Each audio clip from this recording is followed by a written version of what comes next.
এই ছেলে, তুমি আমার রুমে কি করছো? এক্ষুনি আমার রুম থেকে বেরিয়ে যাও বলছি। আপনার সমস্যাটা কি বলবেন আমাকে একটু প্লিজ? নিজের স্বামীর সঙ্গে কিভাবে কথা বলতে হয় জানেন না? সভ্যতা, ভদ্রতা কি লোপ পেয়েছে আপনার মাঝে? স্বামী মাই ফুট। আমি তোমাকে কখনো নিজের স্বামী হিসেবে মেনে নেব না। সো জেগে জেগে এসব অবান্তর স্বপ্ন দেখা বন্ধ করো। আজব! জেগে জেগে স্বপ্ন দেখতে যাব কিসের জন্য? যেটা বাস্তব আমি সেটাই বলেছি। আপনি কি ভুলে যাচ্ছেন কিছুক্ষণ আগে আপনি নিজে সুস্থ মস্তিষ্কে নিজের ইচ্ছেতে শরীয়ত মোতাবেক আমাকে বিয়ে করেছেন? শোনো, একদম বেশি কথা বলবা না। পিচ্ছি পিচ্ছির মতো থাকবা। আর রইলো বাকি বিয়ের কথা। সেটা কেন, কোন পরিস্থিতিতে, কিভাবে হয়েছে সেটাও নিশ্চয়ই তোমার মনে আছে। আমি অত কিছু জানি না। যেভাবেই হোক বা যে পরিস্থিতিতেই হোক না কেন, বিয়েটা তো হয়েছে। আর আপনি মানেন বা না মানেন, তাতে আমার বা আশেপাশের কারোর কিচ্ছু আসবে যাবে না।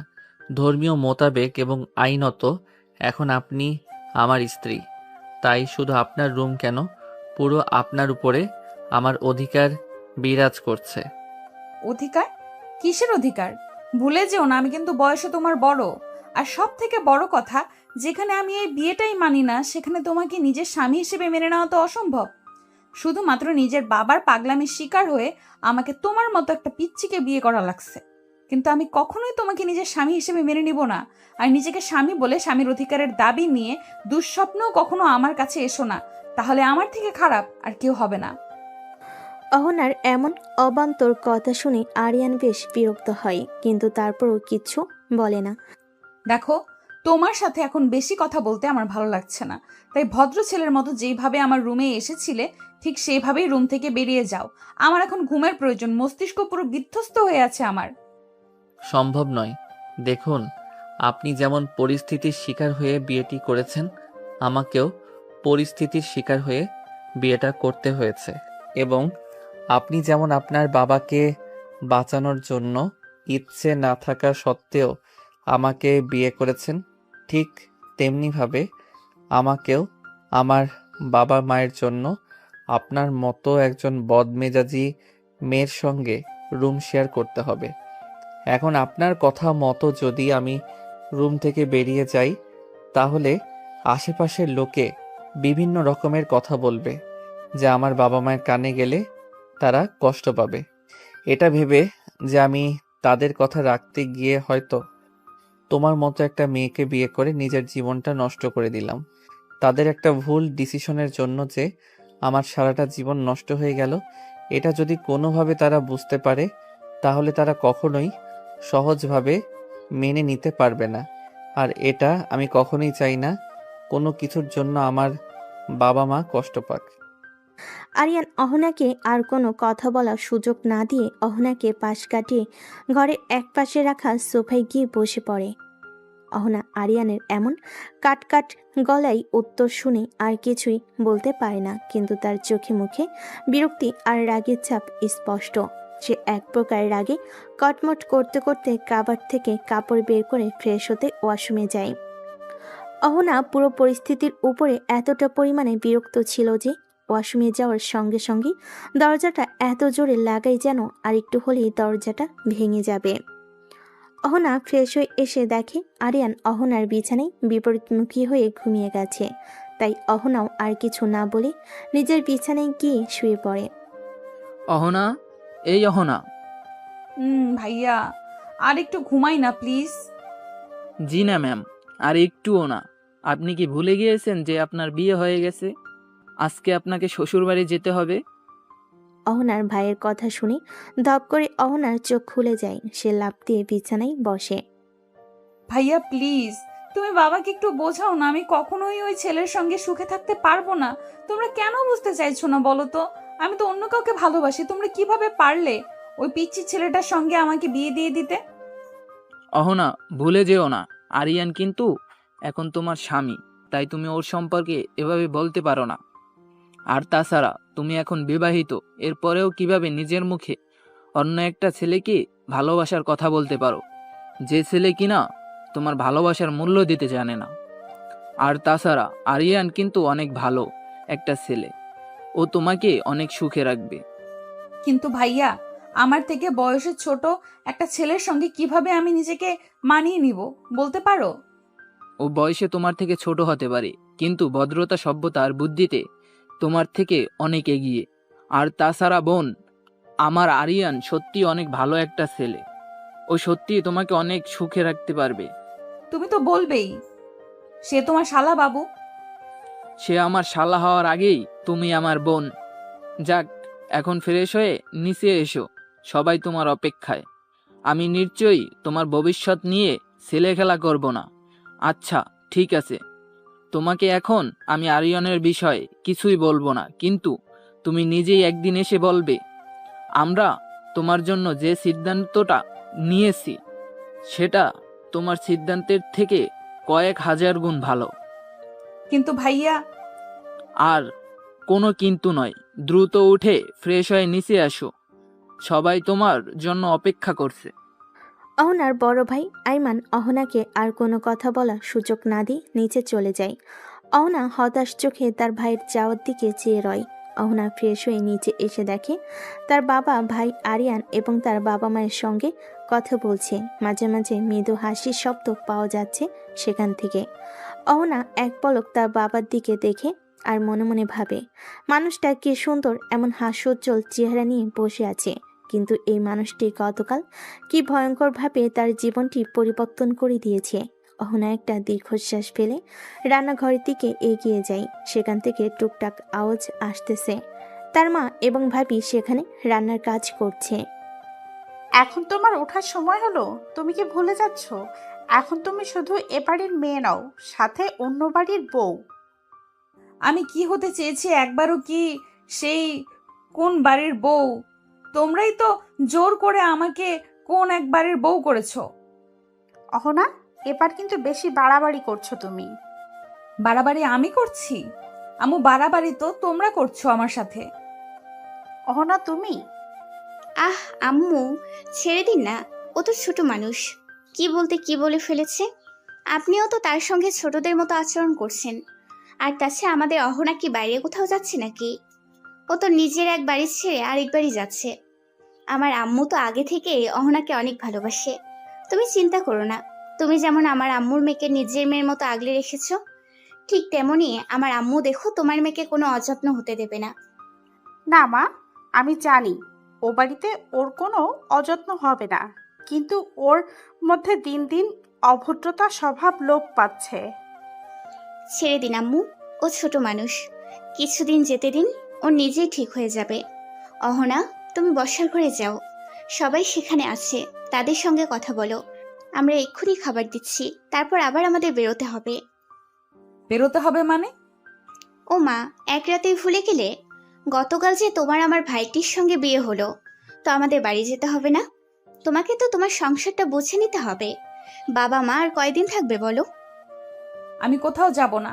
আর তাছাড়া ভাবি, বাবা মা না হয় অবুঝ, কিন্তু তুমি কিভাবে তোমারও ইচ্ছে ভাইয়ার সঙ্গে আমার বিয়েটা সমর্থন করছো?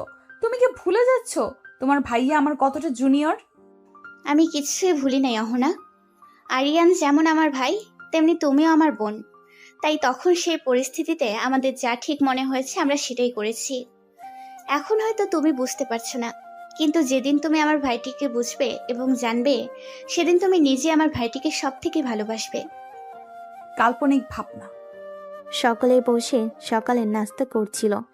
এমন সময় অহনার বাবা একটু নরম সুরে আরিয়ানের বাবাকে বলল, ভাই সাহেব, মেয়েটা আমার একটু অবুঝ, কিন্তু মনটা অনেক ভালো। আপনারা তো ওকে চেনেন, ও কেমন, তাই যদি একটু ভুল করে থাকে নিজের মেয়ে মনে করে ক্ষমা করে দিবেন। ভাই সাহেব, এটা আপনি কেমন কথা বলছেন? অহনা মামনি কি করে আমার মেয়ে নয়? চিন্তা করবেন না আপনি। আপনি যেমন আপনার বাগিচার ফুলকে যত্ন করে আগলে রেখেছেন, বিশ্বাস রাখতে পারেন আপনার বাগিচার ফুলের কোনো অযত্ন আমি হতে দেব না। আমি জানি ভাই সাহেব, এবং আপনাদের প্রতি আমার পূর্ণ আস্থা আছে। আর তাছাড়া আরিয়ান বাবা তো লাখে একটা। আরিয়ান বাবা যদি অহনার বয়সে ছোট না হতো, তাহলে অনেক আগেই আমি আমার মেয়ের জন্য আপনার ছেলেকে চাইতাম। কিন্তু যেহেতু অহনা মা আরিয়ান বাবার বয়সে বড়, সেহেতু যদি আমি এমন প্রস্তাব করতাম, যদি আপনার কিছু মনে করতেন, সেজন্য আর সাহস হয়ে ওঠেনি বলার। কিন্তু গতকালকের দুর্ঘটনা আমার মনের একটি ইচ্ছা পূরণ করেছে। তা যা বলেছেন ভাই সাহেব, শুধু আপনি কেন, আমিও অহনা মামনিকে নিজের মেয়ে করার জন্য আগ্রহী ছিলাম, কিন্তু যেহেতু আপনার ছেলেটা আমার মেয়ের ছোট, তাই আমিও বেশ কয়েকবার বলতে যেও কথাটা বলতে পারিনি। কি বলছেন ভাই সাহেব? তাহলে তো সৃষ্টিকর্তা আমাদের দুজনেরই মনের ইচ্ছাটা পূরণ করেছে। সকলে যখন নিজেদের মধ্যে কথা বলা এবং আলোচনায় হাসি ঠাট্টায় ব্যস্ত, ঠিক তখনই অহনা লক্ষ্য করে দেখে তার বিপরীতে বসে থাকা আরিয়ান কেমন একটা নজরে যেন তার দিকে চেয়ে আছে। দৃষ্টিটা কেমন যেন অদ্ভুত লাগলো অহনার কাছে। আরিয়ানের দৃষ্টিতে কিছু তো একটা ছিল যেটা অহনা বুঝতে পারেনি, কিন্তু সে ঠিক অনুভব করেছে অন্য সময় হলে হয়তো অহনার রাগ হতো বা খারাপ লাগতো, কিন্তু এখন কেন যেন তার রাগও হচ্ছে না, অস্বস্তিও হচ্ছে না। অনুভূতিগুলো মিলেমিশে একাকার হয়ে গেছে। সকালের খাওয়া শেষ করে আস্তে আস্তে সকলে রেডি হয়ে গেল আরিয়ানদের বাড়িতে যাওয়ার উদ্দেশ্যে, কিন্তু ঠিক তখনই অহনা আবার বেঁকে বসে। সে গুটি গুটি পায়ে তার বাবার সামনে এগিয়ে যায় এবং তার বাবার হাত ধরে কাতর গলায় বলল, বাবা, তুমি যা চেয়েছিলে তাই তো হয়েছে। আমি তো ওকে বিয়ে করেছি, কিন্তু আমি এখনো বাড়িতে যেতে চাই না। দয়া করে তুমি আর অমত করো না। আমি আমার মাস্টার্স পরীক্ষাটা এখান থেকে দিতে চাই, প্লিজ বাবা। তুমি যখন জোনায়েদকে বিয়ে করতে চেয়েছিলে তখন কি ভেবেছিলে তোমার মাস্টার্স পরীক্ষাটা শেষ হওয়ার পরে তোমার বিয়েটা করা উচিত ছিল? কিন্তু না, তখন তো তুমি বলেছিলে যেহেতু তুমি আর জুনায়েদ একই ইউনিভার্সিটির স্টুডেন্ট, সেহেতু তোমার বিয়ের পরে একসাথে ইউনিভার্সিটিতে যাতায়াত করতে পারবে। তাহলে জুনায়েদ যখন তোমাকে ঠকালো এবং তোমার আরিয়ানের সঙ্গে বিয়ে হলো, এখন কেন তুমি বলছো তুমি শ্বশুরবাড়ি না গিয়ে এখানে থেকে মাস্টার্স শেষ করতে চাও? ভুলে যেও না হোনা, আরিয়ানও কিন্তু তোমার ইউনিভার্সিটির স্টুডেন্ট। তাহলে তুমি সেখানে থেকে আরিয়ানের সাথে কেন ইউনিভার্সিটিতে যাতায়াত করতে পারবে না? কিন্তু বাবা, আমি আর জুনায়েদ সহপাঠী ছিলাম, সেহেতু আমাদের সম্পর্কটা লোকসমাজে ঠিক ছিল। কিন্তু তুমি জানো আরিয়ান 1 নয় 2 নয়, পুরো 3 বছরের জুনিয়র। আমি কিভাবে আরিয়ানকে আমার বন্ধু বান্ধবের সঙ্গে নিজের স্বামী বলে পরিচয় দিব? তুমি কি একবারও ভেবে দেখেছো তখন সকলে আমাদের কি নজরে দেখবে? দেখো মামুনি, স্বামী স্ত্রীর সম্পর্কটা হচ্ছে পবিত্র, এটা আল্লাহর তরফ থেকে তৈরি, সেহেতু তুমি আল্লাহর সৃষ্টিকে কিভাবে চক্ষুকটু বলতে পারো? তোমার আর আরিয়ানের সম্পর্কটা যদি অবৈধ হতো তাহলে নিশ্চয়ই সৃষ্টিকর্তা তোমাদেরকে একসাথেই বেঁধে দিত না। তোমার বাবা একদমই ঠিক বলেছে মামনি। আল্লাহর নির্দেশনাকে কখনো ছোট করে দেখবে না। তিনি নিশ্চয়ই উত্তম পরিকল্পনাকারী। তার পরিকল্পনা উত্তমের জন্যই তোমাকে আর আরিয়ানকে তিনি এক সুতোয় বেঁধে দিয়েছেন। এখন সেই সুতোকে আরও প্রগাঢ় এবং মজবুত করার দায়িত্ব তোমাদের দুজনের। আর আশা করছি আমাদের ওখানে তোমাদের কোনো অসুবিধা হবে না। তুমিও তো আমার আরেকটা মেয়ে, অন্য সময় তো আমাকে ছেড়ে থাকতেই পারতে না, এখন শাশুড়ি বলে কি পর করে দিচ্ছ নাকি? অহনা এক চিলতে ফিসেল হেসে আরিয়ানের আম্মুকে হালকা জড়িয়ে ধরে বলল, পর আমি তোমাকে নয়, তুমি আমাকে করে দিচ্ছ আন্টি। তুমি তো আমাকে কখনো তুমি সম্বোধন করনি, তাহলে আজ কেন করতেছো? আমি তোমার বৌমা হই বলে এই সম্পর্ক তোমাকে আমার থেকে আলাদা করে দিবে? সে সম্পর্ক ভার বইব কিভাবে বলো তো?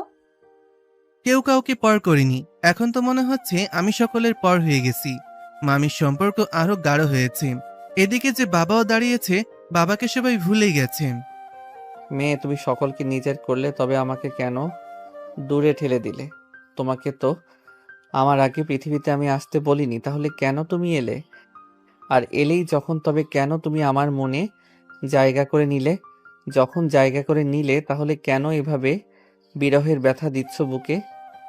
অহনার বাবা এবং আরিয়ানের বাবা দেশের নামকরা বিজনেসম্যানদের মধ্যে একজন। তাদের ব্যবসায়ী পণ্যের সক্ষতা সারা বিশ্বে ছড়িয়ে রয়েছে। দুজনে ব্যবসায়ী হওয়ায় তাদের মধ্যে খুব ভালো বন্ধুত্বের সম্পর্কের সাথে প্রতিদ্বন্দ্বিতাও ছিল বটে। মাঝে মাঝে দুজনে যখন কোনো বিজনেস মিটিংয়ে অ্যাটেন্ড করতেন, সেখান থেকে তাদের ভালো পরিচিতি বা নিজেদের মধ্যে ভালো সম্পর্ক। মাঝে মাঝে দুজনে যখন পরিবার নিয়ে কোনো ব্যবসায়ী পার্টি বা অনুষ্ঠানে যেতেন, সেখানে অহনার বড় ভাই আইমান এবং আরিয়ানের বড় বোন আরিয়ার পরিচয় পাশাপাশি তারা জানতে পারে তারা দুজন একই ইউনিভার্সিটির বিভিন্ন ভিন্ন দুই ডিপার্টমেন্টের স্টুডেন্ট। এজন্য নিজেদের মধ্যে পরিচয় না থাকলেও বাবার সূত্রে তাদের মধ্যে ভালো পরিচিতি গড়ে ওঠে এবং আস্তে আস্তে এই পরিচিতি এবং বন্ধুত্ব প্রেমের সম্পর্কে সূত্রপাত করে। দুই পরিবার এই বিষয়টি জানতে পারে এবং তখন তারা হাসি মুখে বিষয়টি মেনে নেয় এবং তাদের সম্মতিতেই দুজনের বিয়ে দেয়। তারপর থেকে আরিয়ানের ও বোনের শ্বশুরবাড়িতে ঘন ঘনই আসা হতো, কারণ আরিয়ান ছোট কিন্তু সে তার আপুকে অনেক ভালোবাসতো। এজন্য আপুর সাথে হঠাৎ দূরত্ব সে মেনে নিতে পারে নাই, মন খারাপ করে থাকতো। বারবার তার আপুর কাছে চলে আসতো এবং আরিয়াও তার ছোট ভাইকে আরিয়ানকে ভীষণ পছন্দ করত। তাই ভাই বোনের এই মিলন বন্ধন যেন মধুর। আরিয়ান যখন আরিয়ার বাড়িতে আসতো তখন অহনার সাথে তার দেখা হতো, কিন্তু তাদের মধ্যে তেমন খুব একটা ভালো সম্পর্ক কখনোই ছিল না। দুজনেই যেন দুই মেরুর।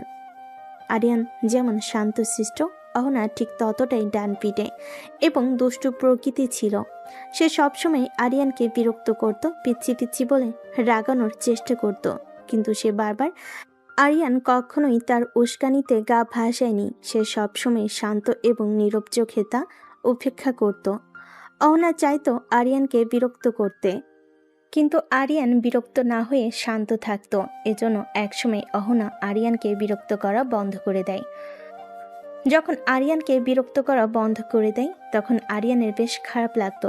কেন যেন না তার অহনার শূন্যতা কাজ করত। অহনার বিরক্ত করাটা তার মধ্যে ভালো লাগাতো, কিন্তু সে কখনো প্রকাশ করতো না। যখন আরিয়ান আস্তে আস্তে বড় হলো তখন সে আরিয়ার বাড়িতে যাওয়া কমে আসলো দিন দিন। দিন দিন আরিয়ান যেন কেমন বদলে যাচ্ছিল। সে এখন আর আগের মতো কারোর সঙ্গে ঠিকঠাক কথা বলে না, বাইরে যায় না, সবসময় চুপচাপ থাকে, যেন নিজের মধ্যে বন্দি হয়ে গেছে। বারবার শুধু অহনাকে দেখতে ইচ্ছে করে, তার ছোট ছোট দুষ্টামিগুলো দেখতে মন চাই, কিন্তু এখন সে সেসব থেকে বঞ্চিত। একসময় আরিয়ান বুঝতে পারে অহনাকে ছাড়া সে বাঁচতে পারবে না। ওর হাসি, ওর রাগ, ওর উপস্থিতি সব কিছু তার ভালো থাকার জন্য দরকার, কিন্তু অহনা কি কখনো একবারও তাকিয়ে দেখেছে তার দিকে? আরিয়ানের জানা নেই। অহনা মাঝে মাঝে আরিয়ানদের বাড়িতে যেত। ওর সঙ্গে আরিয়ানের বাবা মায়ের সম্পর্কটা ছিল ভীষণ ভালো। ওদের সঙ্গে গল্প করতো, হাসতো, রান্নাঘরে বসে চা খেত। দেখলে মনে হতো এই মেয়ে যেন বাইরে কেউ নয়, এই বাড়িরই একজন। আরিয়ান দূর থেকে সব কিছু দেখত, হাসতো, চুপি চুপি ভাবতো ও যদি জানতো আমি ওকে নিজের মনে কত গভীরে রেখেছি। অহনা ওর বাবা মায়ের সঙ্গে মিলেমিশে থাকা দেখে আরিয়ান প্রশান্তি পেত, কারণ তার কাছে ওটাই ছিল শান্তির চিহ্ন। অহনা যেন সত্যি তার জীবনের অংশ হয়ে উঠেছে। আরিয়ান, কি এত আকাশ কুসুম ভাবছিস তুই? তোকে কতক্ষণ ধরে রাখছি, কানেই যাচ্ছে না? গাড়িতে বসে চিন্তার জগতে হারিয়েছিল আরিয়ান। আরিয়ার ডাকে চমকে উঠে বুঝলো কল্পনায় ডুবেছিল এতক্ষণ।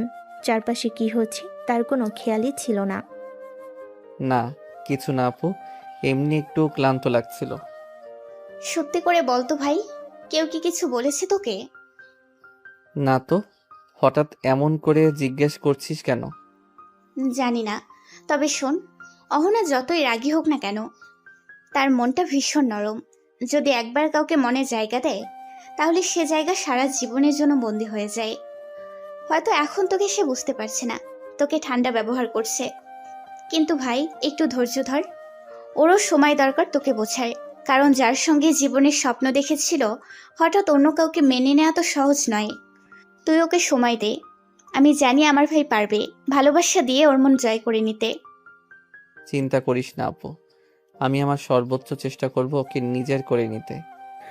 আরিয়ান আর অহনার বিয়েটা হুট করেই হয়ে গিয়েছিল, তাই দুই পরিবারই পুরোপুরি প্রস্তুত ছিল না। আজ সকাল সকাল তারা রওনা হয়েছে আরিয়ানদের বাড়ির পথে। দুইটা গাড়ি, প্রথমটাই অহনার শ্বশুর শাশুড়ি আর দ্বিতীয়টাই অহনা, আইমান, আরিয়ান আর আরিয়া। আইমান গাড়ি চালাচ্ছে, পাশে আরিয়া, পেছনে ছিটে পাশাপাশি বসে আছে অহনা আর আরিয়ান। অহনা জানালা দিয়ে বাইরে তাকিয়ে, চোখে এক অদ্ভুত শান্ত ভাব। হালকা বাতাসে তার চুলগুলো উঠছে, মুখে একরাশ সরল মায়া, যেটা দেখে বহুবার আরিয়ান হার মেনেছে মনে মনে। আরিয়ান তাকিয়ে থাকে চুপচাপ গভীরভাবে। ভাবতে ভাবতে সে এতটাই হারিয়ে যায় যে আরিয়ার ডাকও কানে আসে না। হঠাৎ আরিয়া তাকে তার ধ্যান ভাঙিয়ে এবং সে আশেপাশে তাকে দেখে অহনা এতক্ষণ তার আর আরিয়ানের কথা শুনে আরিয়ানের দিকে শান্ত দৃষ্টিতে তাকায়। হঠাৎ অহনার এমন শামিত সরল দৃষ্টিতে আরিয়ান কিছুটা অবাক হয়। এরপরে পুরো রাস্তা আরিয়া এবং আইমান নিজেদের মধ্যে টুকটাক কথা বলেছে, কিন্তু আরিয়ান এবং অহনা একটি কথাও কেউ বলেনি। সকলে আরিয়ানদের পাশে আসার পর ভালোভাবে বাড়িতে গুছিয়ে আরিয়া এবং আইমান ফিরে আসে। সব কাজকাম সেরে রাতে খাবার খেয়ে যখন সবাই সবার রুমে ঘুমাতে যায় তখন বাদে আরেক বিপত্তি। এই পিচ্ছি, তুমি যে বিছানায় ঘুমাতে যাচ্ছ তাহলে আমি ঘুমাবো কোথায়? আরে কি আজব, আপনি কোথায় ঘুমাবেন আমি কি জানি। দেখো, আমি কখনো তোমার সঙ্গে বেড শেয়ার করতে পারবো না। দেখুন, আমি বিছানা ছাড়া ঘুমাতে পারি না, এজন্য গত রাতে ঠিক মতো ঘুমাতে পারিনি, যার জন্য এখন পর্যন্ত মাথা ব্যথা করছে। গতকালকে ওটা আপনার বাড়ি ছিল জন্য কোনো সিন ক্রিয়েট করিনি, কিন্তু এটা আমার বাড়ি, আমার ঘর, তাই আমি নিশ্চয়ই আপনার জন্য আমি আমার ঘরের নিচে ঘুমাতে পারবো না বা সোফায় ঘুমাতে পারবো। তার মানে তুমি আমাকে বিছানায় ঘুমাতে দিবে না? যদি আপনার অসুবিধা হয় তাহলে আপনি সোফায় ঘুমাতে পারেন। আমি আবার কখন বললাম আপনাকে বিছানায় ঘুমাতে দেব না? আমি বলেছি আমি নিজে ঘুমাতে পারবো না, আর তাছাড়া আমার বেড অনেক বড়, আপনি চাইলে অন্য পাশে ঘুমাতে পারেন। কি করছো কি? তোমার মাথা ঠিক আছে? আমি তোমার সঙ্গে কখনোই বেড শেয়ার করতে পারবো না। তাহলে আপনি আপনার রাস্তা দেখতে পারেন ম্যাডাম। আরিয়ান কথা শেষ করে কমফোর্টার গায়ে জড়িয়ে আইস করে তার বিছানায় ঘুমিয়ে পড়ে। এদিকে অহনার আরিয়ানের এমন ডোন্ট কেয়ার ভাব দেখে বেশ বিরক্ত হয়। এরপর অহনা আর কোনো উপায় না পেয়ে আরিয়ানের পাশে ফাঁকা জায়গায় শুয়ে পড়ে। এটা লক্ষ্য করে আরিয়ান মুচকি হাসে আর মনে মনে বলে, চিন্তা করো না মেয়ে, ঠিক এইভাবেই আস্তে আস্তে তোমাকে নিজের আয়ত্তে নিয়ে আসবো। আর সেই দিন বেশি দূরে নেই। অনেক কষ্ট দিয়েছো আমাকে, নিজের থেকে দূরে রেখে অনেক জ্বালিয়েছো। আর নয়, এই দূরত্ব আমি ঘুচিয়ে ছাড়বো, কথা দিলাম। এদিকে অহনা এক আকাশ সমান অস্বস্তি নিয়ে আরিয়ানের পাশে গুটিসুটি মেরে ঘুমিয়ে যায়। সকালবেলা যখন আরিয়ানের ঘুম ভাঙে তখন সে পাশে লক্ষ্য করে দেখে অহনা তার পাশে নেই। এরপর সে খুব ভালো করে আশপাশটা লক্ষ্য করে। এরপর দেখে ঘরে কোথাও নেই অহনা। হঠাৎ অহনাকে নিজের পাশে না পেয়ে হক চুকিয়ে যায়। এরপর ওয়াশরুম থেকে পানির আওয়াজ আসলে সে বুঝতে পারে অহনা ওয়াশরুমে আছে। এরপর সে কিছুটা শান্ত হয়।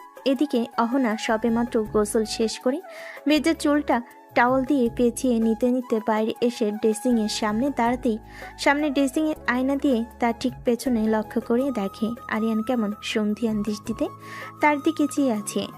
আরিয়ানের এমন চাহনি দেখে অহনা কিঞ্চিত ভুরু কুঁচকে পিছন ফিরে আরিয়ানের দিকে তাকিয়ে অবাক ভঙ্গিমায় প্রশ্ন করে, এই পিচ্ছি, কি সমস্যা কি তোমার?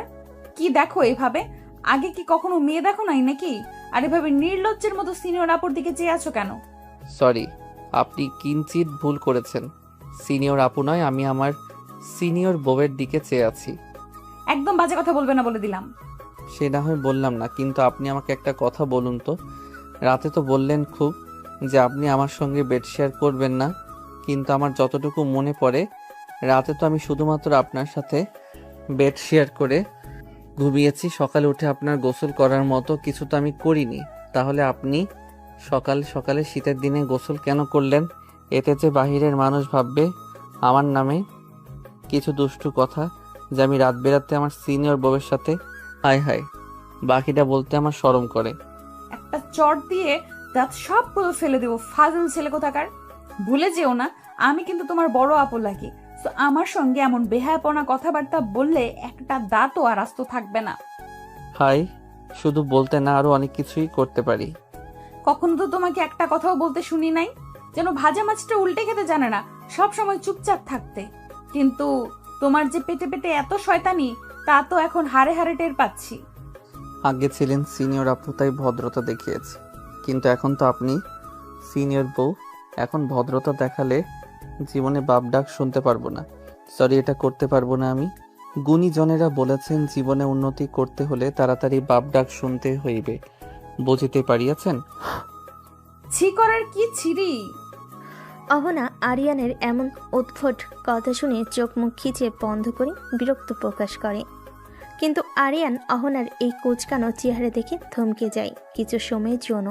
তার কল্পনার নারী, তার মনের রানী, তার সামনে এমন স্নিগ্ধ রূপে এই বিষয়টা যেন আরিয়ানকে এক বিশাল ঘোরে নিয়ে যাওয়ার জন্য যথেষ্ট। অহনার ভেজা চুল থেকে ঝরতে থাকা মুক্ত দানার মতো পানির ফোঁটা কপাল বেয়ে বুক বারবার নেমে আসছিল। সেখান থেকে নেমে তার গলা পেয়ে যত নিচে নামছিল, আরিয়ান আরও বেশি ঘরের মধ্যে চলে যাচ্ছিল। সে তার নিয়ন্ত্রণ হারিয়ে বিছানা থেকে উঠে দাঁড়ায় এবং আস্তে আস্তে অহনার দিকে এগিয়ে যেতে থাকে। কিন্তু অহনা এতটাই অন্যমনস্ক ছিল যে আরিয়ান যে তার দিকে ধেয়ে আসছে সে লক্ষ্য করেনি। যখন সে লক্ষ্য করলো তখন আরিয়ান অহনার কাছে চলে গিয়েছিল। অহনা যখনই আরিয়ানকে কিছু বলতে যাবে তার আগে আরিয়ান ঘটিয়ে ফেলে একটি অঘটন। হুট করে অহনার কোমর জড়িয়ে তাকে নিজের কাছে নিয়ে আসে এবং তার বাম হাত অহনার ডান গালে স্পর্শ করে। সাথে সাথে অহনা শিউরে ওঠে। সে কখনোই আরিয়ানের এতটা কাছে আসেনি এবং আরিয়ান এতটা কাছে চলে আসে সে কি করবে কিছু বুঝতে পারছিল না, বেশ অপ্রস্তুত হয়ে পড়ে। আর আরিয়ান অহনাকে কিছু বলার সুযোগ না দিয়েই অহনার ভেজা গলায় নিজের মুখ ডুবিয়ে নাক দিয়ে মুক্তদানার পানিটা শুষে শুষে নিতে থাকে। এবার অহনা নিজেকে সংযত করতে না পেরে আরিয়ানকে নিজের থেকে ছাড়ানোর জন্য বেশ খানিকটা জোরে ধাক্কা দিয়ে দেয় এবং আরিয়ান কিছু বুঝে ওঠার আগে সে অহনার ধাক্কার তাল সামলাতে না পেরে পড়ে যায় এবং আরিয়ান কিছু বুঝে ওঠার আগে সে অহনার দেওয়া ধাক্কাতে তাল সামলাতে না পেরে পড়ে যায় এবং তার পেটের কোণে গিয়ে পড়লে বেডের কোণার সঙ্গে তার কপালে লেগে খানিকটা কপাল কেটে যায় এবং তার ঘোর কেটে যায়। আরিয়ানের ঘোর কেটে যেতে সে বুঝতে পারে সে কি করতে যাচ্ছিল এবং সে অপরাধী ন্যায় মাথা নিচু করে যেন অহনাকে সরি বলতে যাবে অমনি অহনা সজোরে আরিয়ানের গালে জ্বর বসিয়ে দেয়। ছি, তোকে তো আমি ভালো ভাবতাম, কিন্তু তুই তো জঘন্য খারাপ রে। সুযোগ পেয়েছিস কিনা হামলে পড়েছিস। আমার এখন ভাবতে ঘেন্না হচ্ছে, বাবা কেমন করে পারলো তোর মতো একটা পশুর সঙ্গে আমাকে বিয়ে দিতে। ছি, আমার গা গোলাচ্ছে তোর সঙ্গে কথা বলতে। আরিয়ান এখনো অপরাধীর মতো দাঁড়িয়ে রয়েছে। সে আবারও সরি বলতে যাবে তখনই অহনা তাকে আরেকবার ধাক্কা দিয়ে চোখের পানি মুছতে মুছতে বাইরের দিকে এক প্রকার দৌড়ে চলে যায়। আরিয়ান ফ্রেশ হয়ে একেবারে ইউনিভার্সিটি যাওয়ার জন্য রেডি হয়ে নিচে এসে দেখে অহনা বসে আছে এবং তার মা অহনার মাথায় হাত বুলিয়ে দিচ্ছে এবং তাকে খাইয়ে দিচ্ছে পরম যত্নে।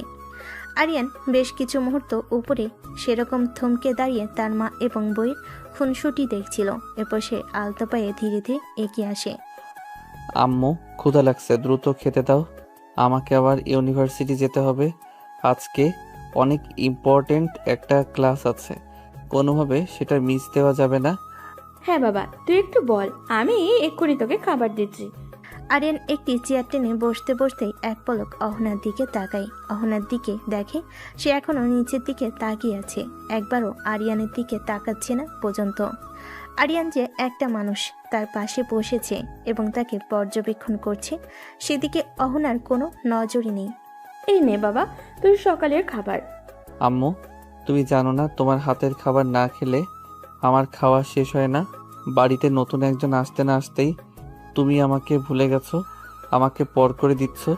দেখো ছেলের কাণ্ড, তোকে তো রোজই খাইয়ে দিই, কিন্তু মেয়েটা তো এখানে নতুন, আমি তো ওরও মা, তাই না?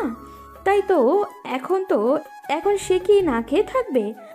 আমি আবার কখন বললাম না খেয়ে থাকার কথা? আমি শুধু বললাম আমাকে খাইয়ে দাও, আমাকে যেতে হবে।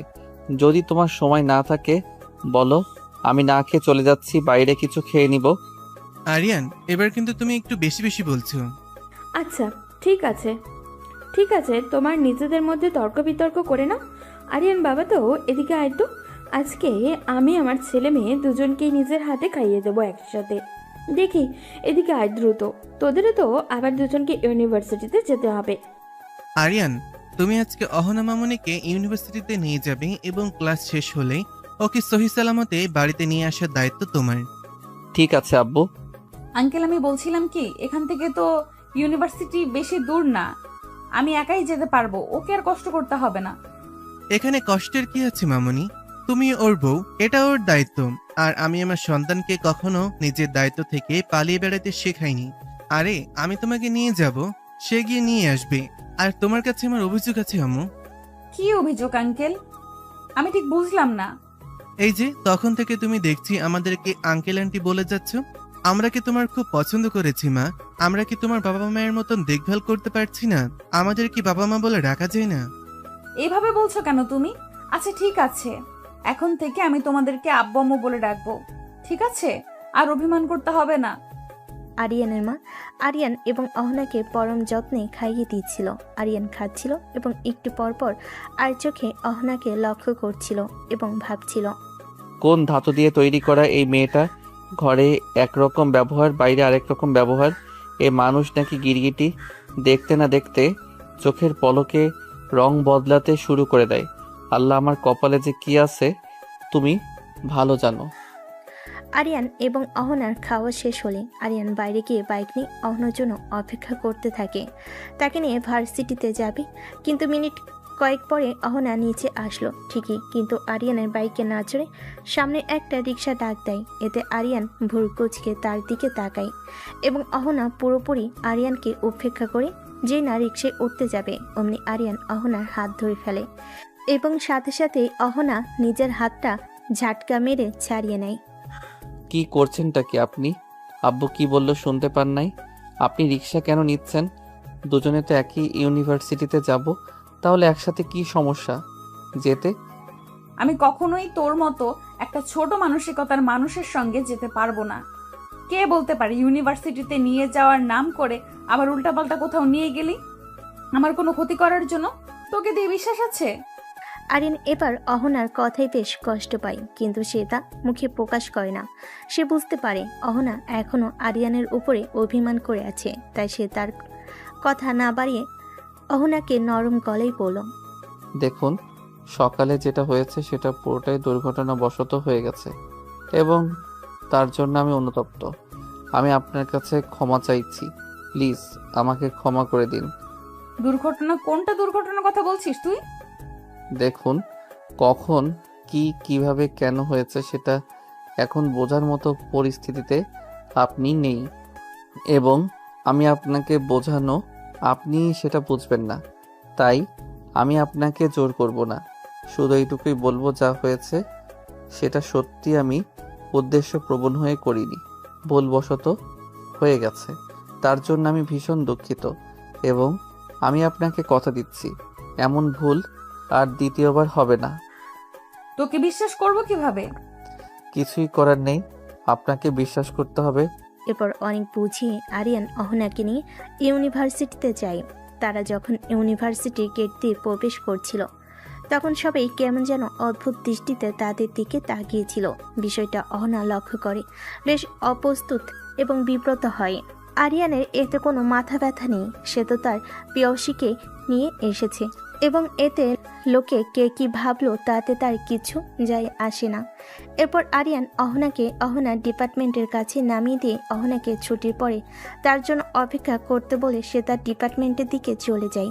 এদিকে আরিয়ানকে নিয়ে ইউনিভার্সিটিতে প্রবেশ করতে দেখে আরিয়ানের বন্ধুমহল বেশ অবাক এবং সন্দিহান নজরে তার দিকে তাকিয়েছিল।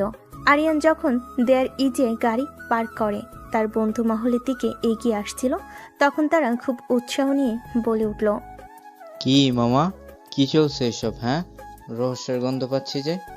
আরে না মামা, কি যে বলিস না। তোরা চলবো কেন রে? দৌড়াচ্ছে তো যে। আরিয়ান কথাগুলো মজা ছলে বলল। আরিয়ানের প্রিয় বন্ধু ইমন এখনো প্রচুর সন্দেহ নিয়ে আরিয়ানের দিকে তাকিয়ে আছে। এরপর তারা নিজেদের ক্লাসের দিকে অগ্রসর হয়, কারণ দূর থেকে তারা তাদের লেকচারালকে আসতে দেখছিল তাদের ক্লাসের দিকে। এদিকে অহনাকে যখন আরিয়ান নামিয়ে দিয়ে যায় তখন তার বন্ধু বান্ধবীরা দেখে এগিয়ে আসে এবং তাকে প্রশ্ন করে, কিরে অহনা, এতদিন কোথায় গিয়েছিলে? আরে হিরোটা কে যে এমন ডেশিং একটা পার্সোনালিটি নিয়ে তোকে নিয়ে এলো? সামথিং তাই না? কি চলছে কি তাই বল। আর জুনায়েদ ভাইয়া কই, সে কি দেখেছে তুই অন্য এক ছেলের সঙ্গে এত ক্লোজলি বসে ইউনিভার্সিটি আসছিস? অহনা প্রথম থেকে স্বাভাবিক থাকলেও পরবর্তীতে যখন সকলে তার সামনে হুট করে জুনায়েদের প্রশ্ন করে তখন তার মুখের রং পরিবর্তন হয় এবং সে মুখে বেশ বিরক্ত এবং রাগ নিয়ে বলে, তোদের কি এইসব আজাইরা কথাবার্তা ছাড়া আর কোনো কথা থাকে না? কাজকাম নাই নাকি? আর তাছাড়া আমি কাউকে নিজের গতি সম্পর্কে কোনো প্রকার জবাবদিহি করতে প্রস্তুত না। এখন সকলে চল ক্লাসের দিকে। আর অপরদিকে অহনার কথায় সকলে বেশ অবাক হয় যে আগে নাকি রাত দিন জুনায়েদ জুনায়েদ করতে করতে নিজের সকলের কানে পোকা নাড়িয়ে দিত, সেই অহনা আজকে জুনায়েদের কথা শুনে বিরক্ত হচ্ছে। রাতারাতিতেই এমন পরিবর্তন কি করে হয় একটা মানুষের? সকলে এটাতে খুবই চিন্তিত হয়ে যায়।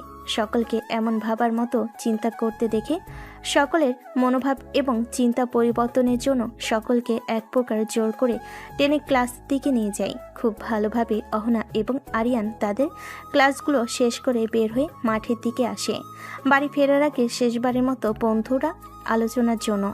আরিয়ান যখন তার বন্ধুদের সঙ্গে আলোচনা শেষে চলে আসছিল তখন আরিয়ানের প্রিয় বন্ধু ইমন আরিয়ানকে পিছন থেকে ডেকে বলে, কিরে শালা, তুই না বলতি তুই অহনা আপুকে ভালোবাসিস, কিন্তু অহনা আপু এটা জানে না এবং তুই তাকে জানাতে চাইতি না। এই জন্যই যে যদি তুই তাকে তোর মনের কথা বলিস, সে যদি তোকে প্রত্যাখ্যান করে, এই কষ্টটা তুই মেনে নিতে পারবি তো? কারণ অহনা আপু সিনিয়র জুনিয়র রিলেশনশিপটা ঠিক পছন্দ করে না। তাহলে আজ হঠাৎ এমন রাতারাতি কি বশীকরণ করলি যে একেবারে রিলেশনশিপ না তোকে জড়িয়ে বাইকের পেছনে বসে তোর সাথে ইউনিভার্সিটিতে আসলো? ম্যাজিক বন্ধু ম্যাজিক, তোমরা তাহা বুঝিবে না। এই ম্যাজিশিয়ান আরিয়ানের কামাল। ঢং বাদ দিয়ে বল কাহিনীকে। চলো ক্যান্টিনের দিকে যাই, সারাদিন ক্লাস করে ক্ষুধা লেগেছে। আগে কিছু খাই, তারপরে তোকে বলবো রহস্যের কথা। সে না হয় যাওয়া যাবে, আগে বল তোর রহস্যের মূল কি? বন্ধু, আমি তো বিয়ে করে ফেলছি। চুপ কর, ঢং বাদ দিয়ে বল আসল কাহিনী। ঢং না দোস্ত, সত্যি বলছি আমি বিয়ে করেছি। কি বলিস শালা, দাওয়াত না দিয়ে বিয়ে করবি? আর কাকে বিয়ে করলে? আর সব থেকে বড় কথা, তুই যদি বিয়ে করে থাকিস তাহলে অহনা আপু তোর সাথে কি করে? এটা কি তোর বউ জানে? তো শালা, বউ না জানলে বউকে নিয়ে আসলাম কিভাবে ইউনিভার্সিটিতে? তুই কি বলতে চাচ্ছিসটা কি? সব কিছু আমার মাথার ওপর দিয়ে যাচ্ছে। এত রহস্য না রেখে কি করে, কবে বিয়ে করেছিস, কাকে বিয়ে করেছিস? গত শুক্রবারে আল্লাহর রহমতে অহনা আপুর সাথে আমার বিয়েটা সম্পন্ন হয়েছে আইনিভাবে এবং শরীয়ত মোতাবেক। এবং এখন শুধু আমার হৃদয়ের রানী নয়, আমার ঘরের রানী। তোর মাথা ঠিক আছে? কি বলছিসটা কি তুই? তুই নাকি কিছুদিন আগে বললি অহনা আপু জুনায়েদ ভাইকে ভালোবাসে, তাকে বিয়ে করার জন্য বাড়িতে বলেছেন, এবং গত শুক্রবারে না জুনায়েদ ভাই এবং অহনা আপুর বিয়ে ছিল, আর তুই সেই জন্য দেবদাস হয়ে ঘুরে বেড়ালি। তাহলে হঠাৎ করে কি এমন হলো যার জন্য সরাসরি তোর সাথে বিয়ে হয়ে গেল? তাহলে আপুর কেমন জাদু করেছিলি যে সে জুনায়েদ ভাইকে রেখে তোকে বিয়ে করলো? আরে আর বলিস না, জুনায়েদ ভাই তো ছিল এক নম্বরে একটা প্লে বয়, সেটা অহনা বুঝতে পারেনি এবং তার ফাঁদে পা দিয়েছে। সে অহনার সঙ্গে ভালোবাসার অভিনয় করেছিল এবং অবুঝ অহনা সেটা বুঝতে পারে না। অহনা আপু যখন বাড়িতে তাদের বিয়ের কথা বলে তখন জুনায়েদ তাকে সঙ্গ দিয়েছিল, কারণ সে জানতো হয়তোবা আপু শ্বশুর শাশুড়ি অহনার সাথে জুনায়েদের বিয়ে দিবে না। তখন সে কিছু ইমোশনাল ডায়লগ দিয়ে আবার অহনা আপুর কাছে নিজের সিম্প্যাথি বজায় রাখবে। কিন্তু ঘটনাটা যখন ঘটে গেল উল্টো, আপু শ্বশুর শাশুড়ি যখন নিজের মেয়ের ভালো এবং ভালোবাসার কথা ভেবে জুনায়েদকে মেনে নিয়ে তার সঙ্গে বিয়ের ব্যবস্থা করলো, তখন জুনায়েদের মাথায় বাজ পড়ে। কারণ একজন প্লে বয় ছেলে সারা জীবন যে মেয়েদের সঙ্গে প্রতারণা করে এসেছে এবং মেয়েদের মন নিয়ে খেলাই যার একমাত্র লক্ষ্য, সে কখনো একটা মেয়ের সঙ্গে তার জীবন অতিবাহিত করতে চাইবে না। এবং ঘটল তাই। বিয়ের দিন যখন সকল আয়োজন সমাপ্ত, বিয়ে পড়ানো হবে, সব কিছু রেডি করেছিল ঘরোয়াভাবে, তখন সবাই বরের জন্য অপেক্ষা করছিল কখন বর আসবে এবং বিয়ে পড়ানো হবে। এইভাবে কয়েক ঘন্টা অতিবাহিত হওয়ার পরে যখন আপুর শ্বশুর শাশুড়ি অহনাকে বলে যে কোথায় জুনায়েদ এবং তার পরিবারকে ফোন দাও, তখন অহনা বারবার জুনায়েদকে ফোন দিতে থাকে, কিন্তু জুনায়েদ একটা ফোনও রিসিভ করে না। বারবার জুনায়েদের ফোন বন্ধ দেখায়। এতে অহনা বেশ চিন্তিত হয়ে পড়ে এবং জুনায়েদের বেশ কয়েকজন বন্ধুর কাছে ফোন দিয়ে জানতে পারে জুনায়েদ নাকি তাদেরকে জানায়নি আজকে এবং তার বিয়ের আয়োজন করা হয়েছে। অহনা যখন কুল কিনারা না পেয়ে জুনায়েদের পরিবারকে ফোন করে, তখন তার পরিবার জানায় জুনায়েদ নাকি তাদেরকে স্পষ্ট জানিয়ে দিয়েছে সে এই বিয়ে করতে পারবে না, সে আপনাকে বিয়ে করতে চায় না, তাই সে দেশের বাইরে চলে গিয়েছে। অহনা জুনায়েদের পরিবার কথা শুনে পুরো ভেঙে পড়ে।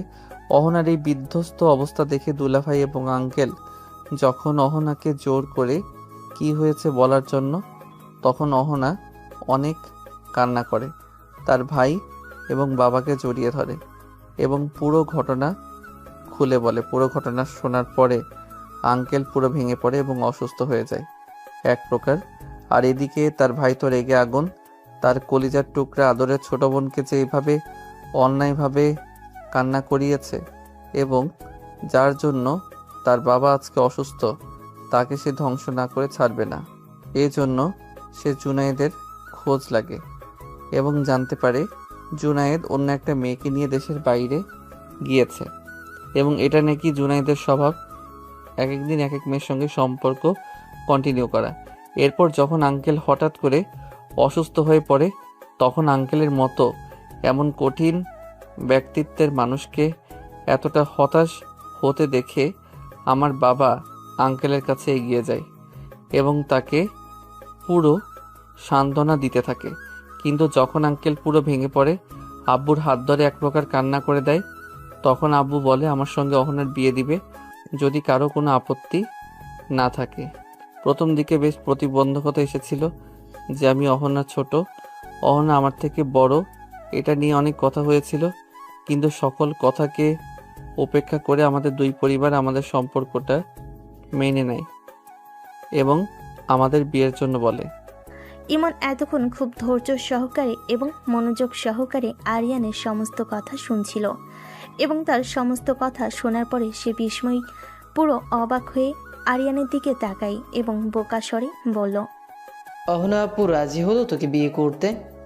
সে কি আর সহজে রাজি হয় রে বন্ধু? সে প্রথমে বলেছিল সে বিয়ে করতে চায় না, কিন্তু পরে যখন আঙ্কেল হঠাৎ করে অসুস্থ হয়ে পড়ে, তখন বাবাকে বাঁচানোর জন্য, বাবার সম্মান বাঁচানোর জন্য এবং নিজের ভুল শুধরানোর জন্য সে রাজি হয়ে যায়। তবে যাই বল বন্ধু, আল্লাহ কিন্তু তোর কপাল তৈরি করেছে। একটা খেতে গেলি ক্রাশের বিয়ে, অথচ ক্রাশকে বউ করে নিয়ে চলে এলি। বাহ, পুরো সিনেমার কাহিনী হয়ে গেছে। তা বন্ধু, বিয়ে তো খাওয়ালি, মিষ্টি না খাইয়ে এখন কি কিছু ট্রিট পাবো?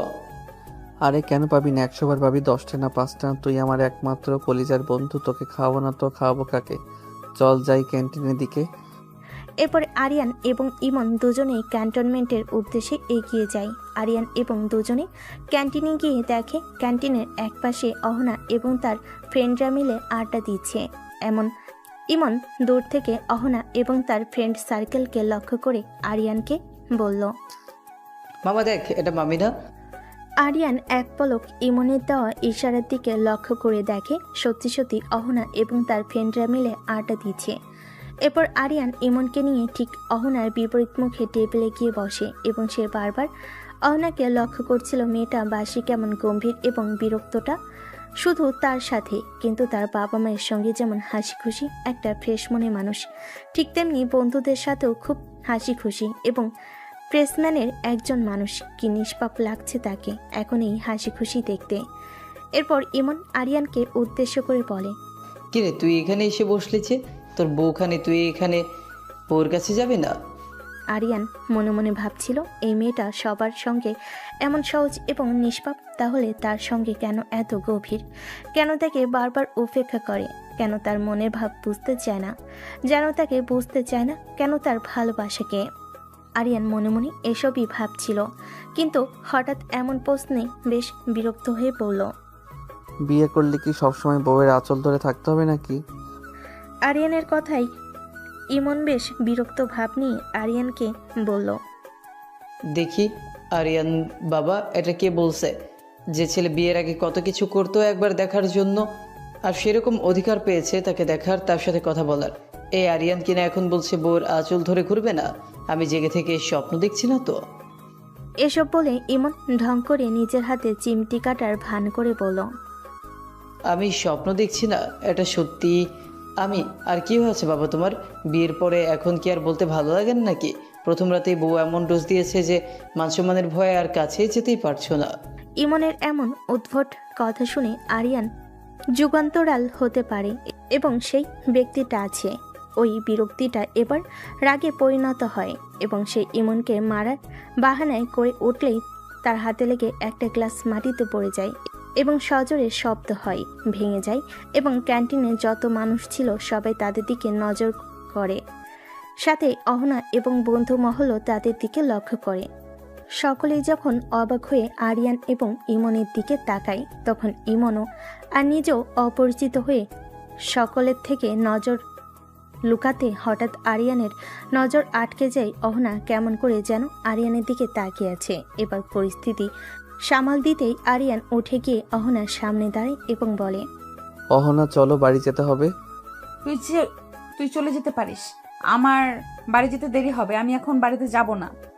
অহনা, তুমি হয়তো ভুলে যাচ্ছ, বাবা সকালে কি বলে দিয়েছে। তিনি বলেছে প্রতিদিন তোমাকে নিয়ে যেতে এবং নিয়ে আসতে, তাই বেশি জিদ করো না, চলো আমাদেরকে বাড়ি ফিরতে হবে। অহনা এবার বেশ বিরক্ত হয়ে কোনো কিছু না ভেবে সকলের সামনে উঠে আরিয়ানের গালে একটা সজোরে চড় মারে এবং রাগে গজগজ করতে করতে বলে সে, এই ছেলে, এই তো সমস্যা কি? তোকে বলেছি না আমি এখন বাড়ি যাব না, তাহলে কেন বারবার তুই আমাকে বিরক্ত করছিস? আরিয়ান বেশ অবাক হয়ে অহনার দিকে কিছুক্ষণ চেয়ে থেকে এরপর আশেপাশে নজর ঘুরিয়ে দেখে সকলে তাকে দেখে হাসছে। এতে আরিয়ান বেশ অপমানিত বোধ করে এবং সে আর কাউকে কিছু না বলে মাথা নিচু করে সেখান থেকে বেরিয়ে যায় এবং ইমন আরিয়ানের পিছনে তাকে ডাকতে ডাকতে যায়, কিন্তু আরিয়ানের জন্য কোনো কথাই তার কানে যাচ্ছে না। এতদিন অহনা আরিয়ানকে অনেকভাবে অপমান করেছে, কিন্তু কখনো আরিয়ানের এতটা খারাপ লাগেনি। কিন্তু আজকে অহনা যেটা করেছে তার জন্য আরিয়ান মনে মনে ভীষণ কষ্ট পেয়েছে। আরিয়ান মনে মনে ভাবে, সে কি সত্যি অনেক বেশি বেশি করে ফেলেছে? সে কি সত্যি সত্যি অহনাকে খুব বেশি বিরক্ত করে ফেলেছে? এভাবে সে ভাবছিল এবং তার চোখ দিয়ে কয়েক ফোঁটা নোনা জল গড়িয়ে পড়ে রাগে অপমানে। কিন্তু এদিকে অহনা আরিয়ানকে রাগের কারণবশত চর মেরে দিল। পরবর্তীতে ওর জন্য মনে মনে তার ভীষণ খারাপ লাগে, কারণ আরিয়ান তো ভুল কিছু করেনি। সকলেই তো সত্যি সত্যি আরিয়ানের বাবা তাদের দুজনকে একসাথে ইউনিভার্সিটিতে যাও আসা করার জন্য বলেছিল। সে তো শুধুমাত্র তার দায়িত্ব পালন করতে চেয়েছিল, কিন্তু অহনা এটা কি করলো? অহনা যখন মনে মনে অপরাধ বোধে ভুগছিল এবং এসব ভাবছিল, ঠিক তখনই অহনার বান্ধবী লিজা সামনের দিকে এগিয়ে আসে এবং অহনার কাঁধে হাত রাখে। এতে অহনা বাস্তব জগতে ফিরে আসে কল্পনার জগৎ থেকে। অহনা ছেলেটা কে রে? আগে তো কখনো তোর সাথে দেখিনি। হ্যাঁ, বেশ কয়েকবার আমাদের ক্যাম্পাসে দেখেছি, কিন্তু তোর সাথে কখনো দেখিনি। তুই কি ছেলেটাকে চিনিস? আর ওই ছেলে তোকে বাসায় যাওয়ার কথা বললো কেন? কিছু তো বুঝলাম না। কবে থেকে তোরা একসাথে যাতায়াত করিস? আর তোরা কি একই বাড়িতে থাকিস নাকি? ও যে বললো ওর বাবা তোদের একসঙ্গে যেতে বলেছে। না, তেমন কিছু না। ও আমার ভাবের ছোট ভাই, আর ওকে এই ক্যাম্পাস দেখাতেই নিয়ে এসেছি, কারণ ও অনার্স 2য় বর্ষের ছাত্র, কেমিস্ট্রি ডিপার্টমেন্টের। তাহলে তুই হঠাৎ তোকে চর মারতে গেলি কেন? আর তোর যে এত হ্যান্ডসাম একটা বেয়াই আছে, আগে তো বলিসনি কেন? আগে বললে কি হতো? না, তেমন কিছু না। তোর বেয়াই মানে তো আমাদেরও বেয়াই লাগে, তাই না? সো এত হ্যান্ডসাম একটা বেয়াই থাকলে কে বা পরিচিত না হয়ে থাকতে পারবে বল? আর তুই ছেলেটাকে হঠাৎ করে মারলি কেন? তুই না গেলে বলতি, আমি ওকে বলতাম আমাকে লিফট দিতে। অহনা এতক্ষণ চুপচাপ লিজার কথা শুনলেও লিজার বলা শেষ কথাগুলো যেন সূচের মতো তার কানে প্রবেশ করে। অহনা লিজার দিকে তাকিয়ে দেখে লিজা কেমন একটা অদ্ভুত করে যেন হাসছে, যেটা অহনার একদম পছন্দ হয়নি। আর তাছাড়া লিজার বলা প্রতিটা কথার মধ্যে যে সে কিছু ইঙ্গিত দিচ্ছে, এটাও অহনার বুঝতে আর বাকি রইল না। লিজার আরিয়ানের দিকে চোখে তাকিয়ে থাকা এবং আরিয়ানকে নিয়ে এসব কথাবার্তা বলে অহনার একদম ভালো লাগেনি। কেন লাগেনি, কিসের জন্য লাগেনি, এটা অহনা নিজেও জানে না, কিন্তু এটা যে অহনার ভালো লাগেনি শুধু এইটুকুই জানে অহনা। আরিয়ানের দিকে অন্য মেয়েরা কেন এমন চোখে তাকাবে, তাকে নিয়ে কেনই বা এমন কথা বলবে? হঠাৎ কিছু একটা মাথায় আসেই অহনা মনে মনে বলে, ওকে নিয়ে কে কি ভাবলো, কে কি বললো, এতে আমার কি? আমি কি সব ভাবছি? এটা তো আমার কিছু যায় আসে না। তাহলে কেন আমার এত খারাপ লাগছে? লিজার এই দৃষ্টি দেখে কেনই বা আমার খারাপ লাগছে? লিজার আরিয়ানকে নিয়ে বলা প্রত্যেকটা কথার মধ্যে এ তোরা থাক, আমার ভালো লাগছে না, আমি বাড়ি যাব, আসছি বলেই অহনা নিজের ব্যাগটা কাঁধে নিয়ে ক্যান্টিন থেকে বেরিয়ে আসে। অহনা আর কাউকে কোনো দিন একটা রিক্সা নিয়ে বাড়ির উদ্দেশ্যে চলে যায়। অহনার রিক্সা ছুটে চলেছে আপন গতিতে। হঠাৎ করে রিক্সার ব্রেক করায় অহনা কিছুটা সামনের দিকে ঝুঁকে নিজের ব্যালেন্স ঠিক করে। অহনা সামনের দিকে তাকিয়ে দেখে একটা কালো রঙের গাড়ি তার রিক্সার সামনে দাঁড়িয়ে আছে, পথ আটকে। এতে অহনার রাগ বিরক্ত আরো বেড়ে যায়। হঠাৎ অহনা লক্ষ্য করে গাড়ি থেকে আর কেউ নয় বরং জুনায়েদ নেমে আসছে। হঠাৎ জুনায়েদকে নিজের পথ আটকে দাঁড়িয়ে থাকতে দেখে অহনার রাগের মাত্রা যেন আরো কয়েক শত গুণ বেড়ে যায়। অহনাকে কিছু বলতে যাবে তার আগে হঠাৎ করে জুনায়েদ এসে অহনাকে কিছু বলতে না দিয়ে অহনার হাত ধরে বলে, চলো অহনা। করছেনটা কি? আপনি আমার হাত ধরেছেন কেন? হাত ছাড়ুন বলছি। দেখো অহনা, আমি তোমাকে সবকিছু বুঝিয়ে বলছি। আসলে সেদিন যখন আমি এবং বাবা মা তোমাদের বাড়িতে যাওয়ার উদ্দেশ্যে বের হব, এমন সময় আমার বাবার ফোনে একটা কল আসে। আসলে কলটা ছিল আমার বাবার বিজনেস পারুলার ইয়াকুব আঙ্কেলের। তিনি হঠাৎ করে বাবাকে ফোন দিয়ে বলে বাবার সিলেটের ব্যবসায় কিছু গরমিল দেখা দিচ্ছে। এটা যদি এখন এই মুহূর্তে প্রতিরোধ করা না হয় তাহলে বাবার বিজনেসে অনেক বড় একটা ক্ষতি হয়ে যাবে। হঠাৎ এমন একটা খবরে বাবা নিজেও বেশ ভেঙে পড়ে এবং অসুস্থ হয়ে পড়ে। বাবা যখন সিলেট যেতে চায় তখন আমি এবং আম্মু বাবাকে বাধা দিই।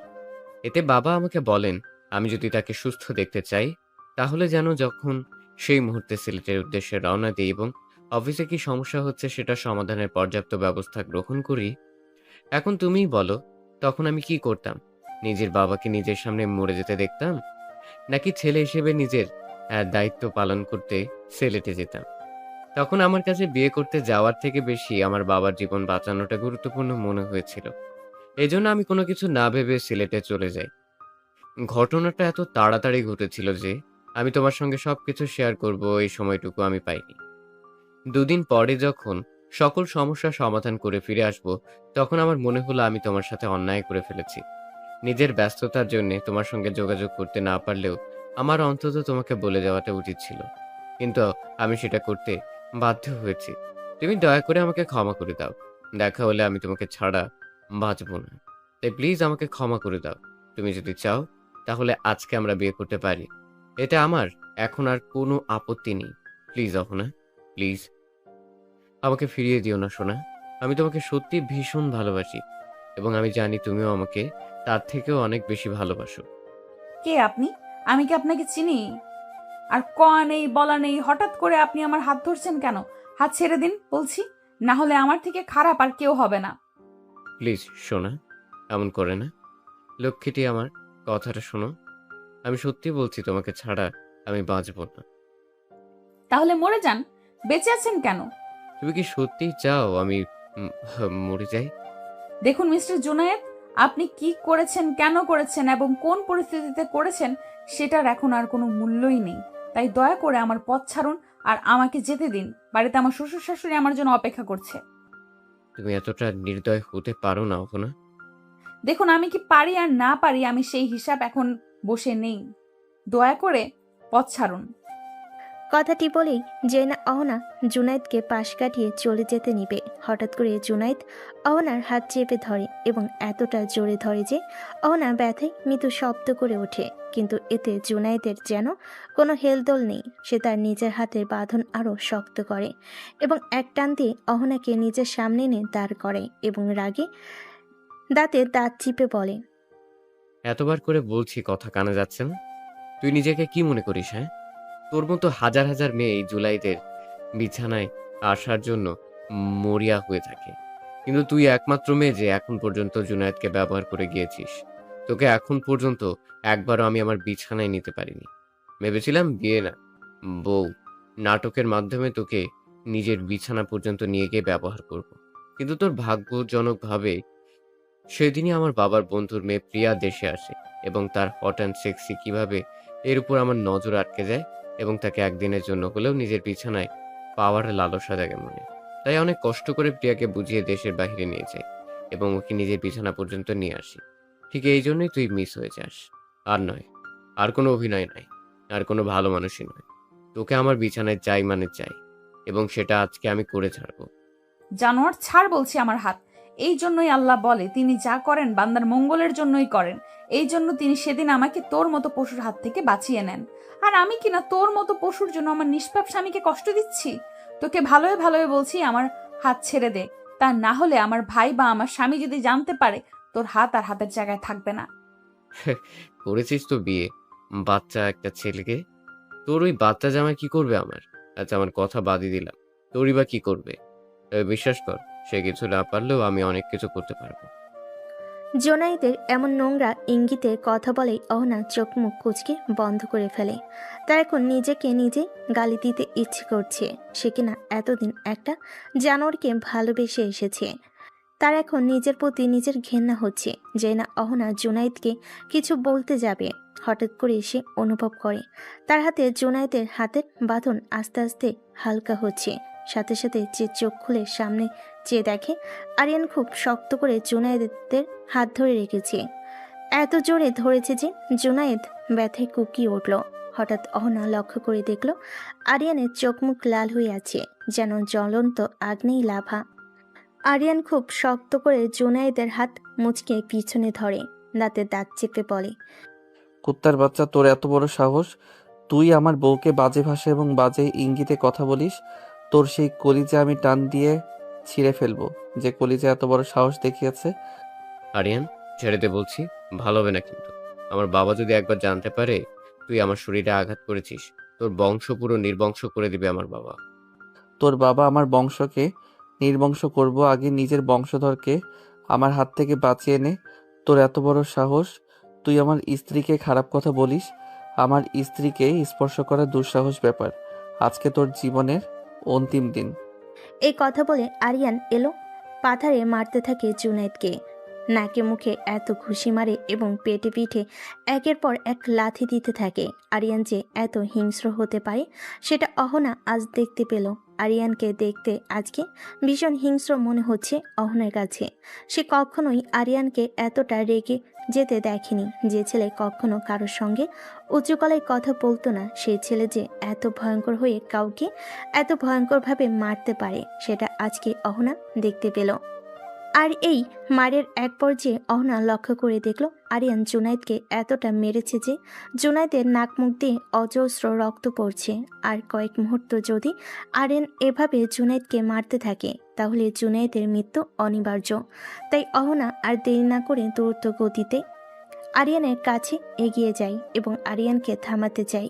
অহনা দ্রুত গিয়ে আরিয়ানের হাত ধরে ফেলে। এতে আরিয়ান আরও ভয়ঙ্কর হিংস্রভাবে অহনার দিকে তাকালে অহনা বেশ খানিকটা ঘাবড়ে যায়, কারণ সে এই ভয়ঙ্কর রূপ সে এর আগে কখনো দেখেনি। তাই আজকের আরিয়ানকে এভাবে দেখে তার নিজেরও ভীষণ ভয় করছে। কিন্তু এরপরে সে নিজের ভয়টাকে নিজের মধ্যে দাবিয়ে রেখে আরিয়ানের হাত ধরে আরিয়ানকে বারবার থামিয়ে দেয় এবং কোন স্বরে বারবার বলতে থাকে, আরিয়ান প্লিজ ছেড়ে দাও ওকে, ও মরে যাবে তো। অহনার কথাই আরিয়ান আরও রেগে যায় এবং জুনায়েদকে আধামারা করে রাস্তায় ফেলে রেখে দ্রুত গতিতে অহনার দুই বাহু খুব শক্ত করে ধরে এবং জোরালো গলায় বলে, কেন কষ্ট হচ্ছে নাকি নিজের প্রেমিককে এভাবে মায়ের খেতে দেখে? আরিয়ান, ব্যথা লাগছে আমার। আমি ধরলে ব্যথা লাগে, আমি ধরলে খারাপ লাগে, আমি ধরলে কষ্ট লাগে, তাই না? আর এই কুত্তা যখন স্পর্শ করেছিল কোথায় যেন করছিল, এখানে তাই না? না, আমি কি এখানে? তখন তো আপনার কোনো কষ্ট হয়নি, তখন তো দিব্যি সেগুলো উপভোগ করছিলেন। ছি আরিয়ান, কি ভুল সেটা। এগুলো তুমি কেন শুনতে খারাপ লাগছে? খুব খারাপ লাগছে তাই না? কিন্তু যখন এগুলো ঘটছিল তখন তো খারাপ লাগেনি। তাহলে এখন কেন বাঁচাতে চান তাকে? নাকি এখনো অনেক ভালোবাসা বাকি আছে যা খুব উতলে পড়তেছে, তাই না? আসলে আপনাদের মতো মেয়েরা এদের মতো জানোয়ারদের ডিজার্ভ করে। আপনারা কখনো কারো ভালোবাসার ডিজার্ভ করেন না।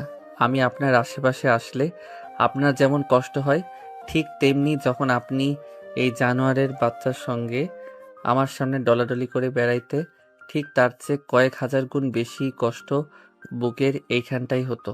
কিন্তু কখনো বলতে পারিনি এই ভেবে, যদি আপনি মেনে না নেন আর কখনো আমাদের বাড়িতে না আসে, তাহলে যে আমি আপনাকে চোখের দেখা পাওয়ার দেখতে পারবো না।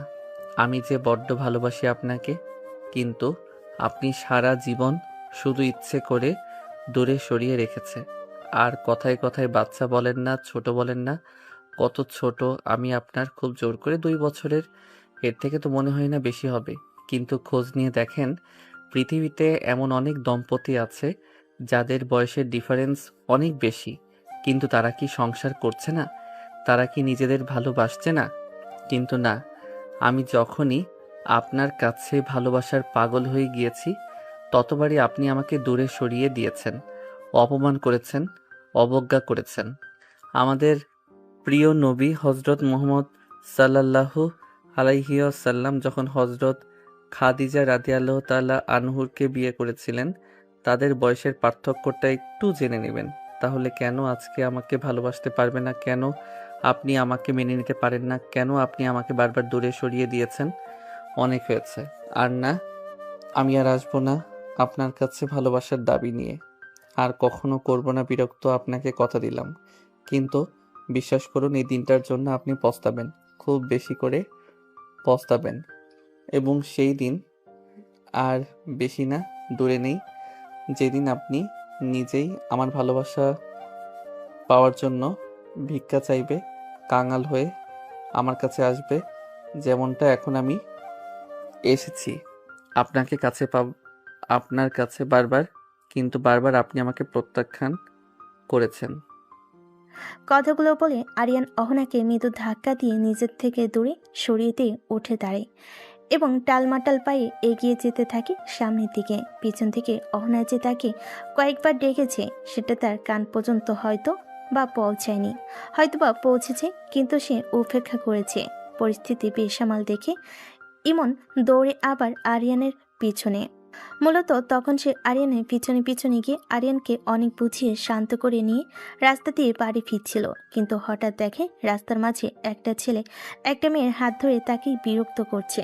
বিষয়টা তারা প্রথমে স্বাভাবিকভাবে নিল, পরবর্তীতে স্বাভাবিকভাবে সামনে এগিয়ে আসে মেয়েটিকে সাহায্য করার জন্য। কিন্তু যখন আরিয়ান সামনের দিকে এসে দেখে মেয়েটি আর কেউ না, তারই প্রেয়সী, তারই ভালোবাসার মানুষ, তখন তার রাগে নিজের কপালের রগগুলো ফুলে যায় এবং সে দেরি না করে দ্রুত অহনাকে সাহায্য করার জন্য এবং জুনায়েদকে শাস্তি দেওয়ার জন্য সামনের দিকে এগিয়ে যায়।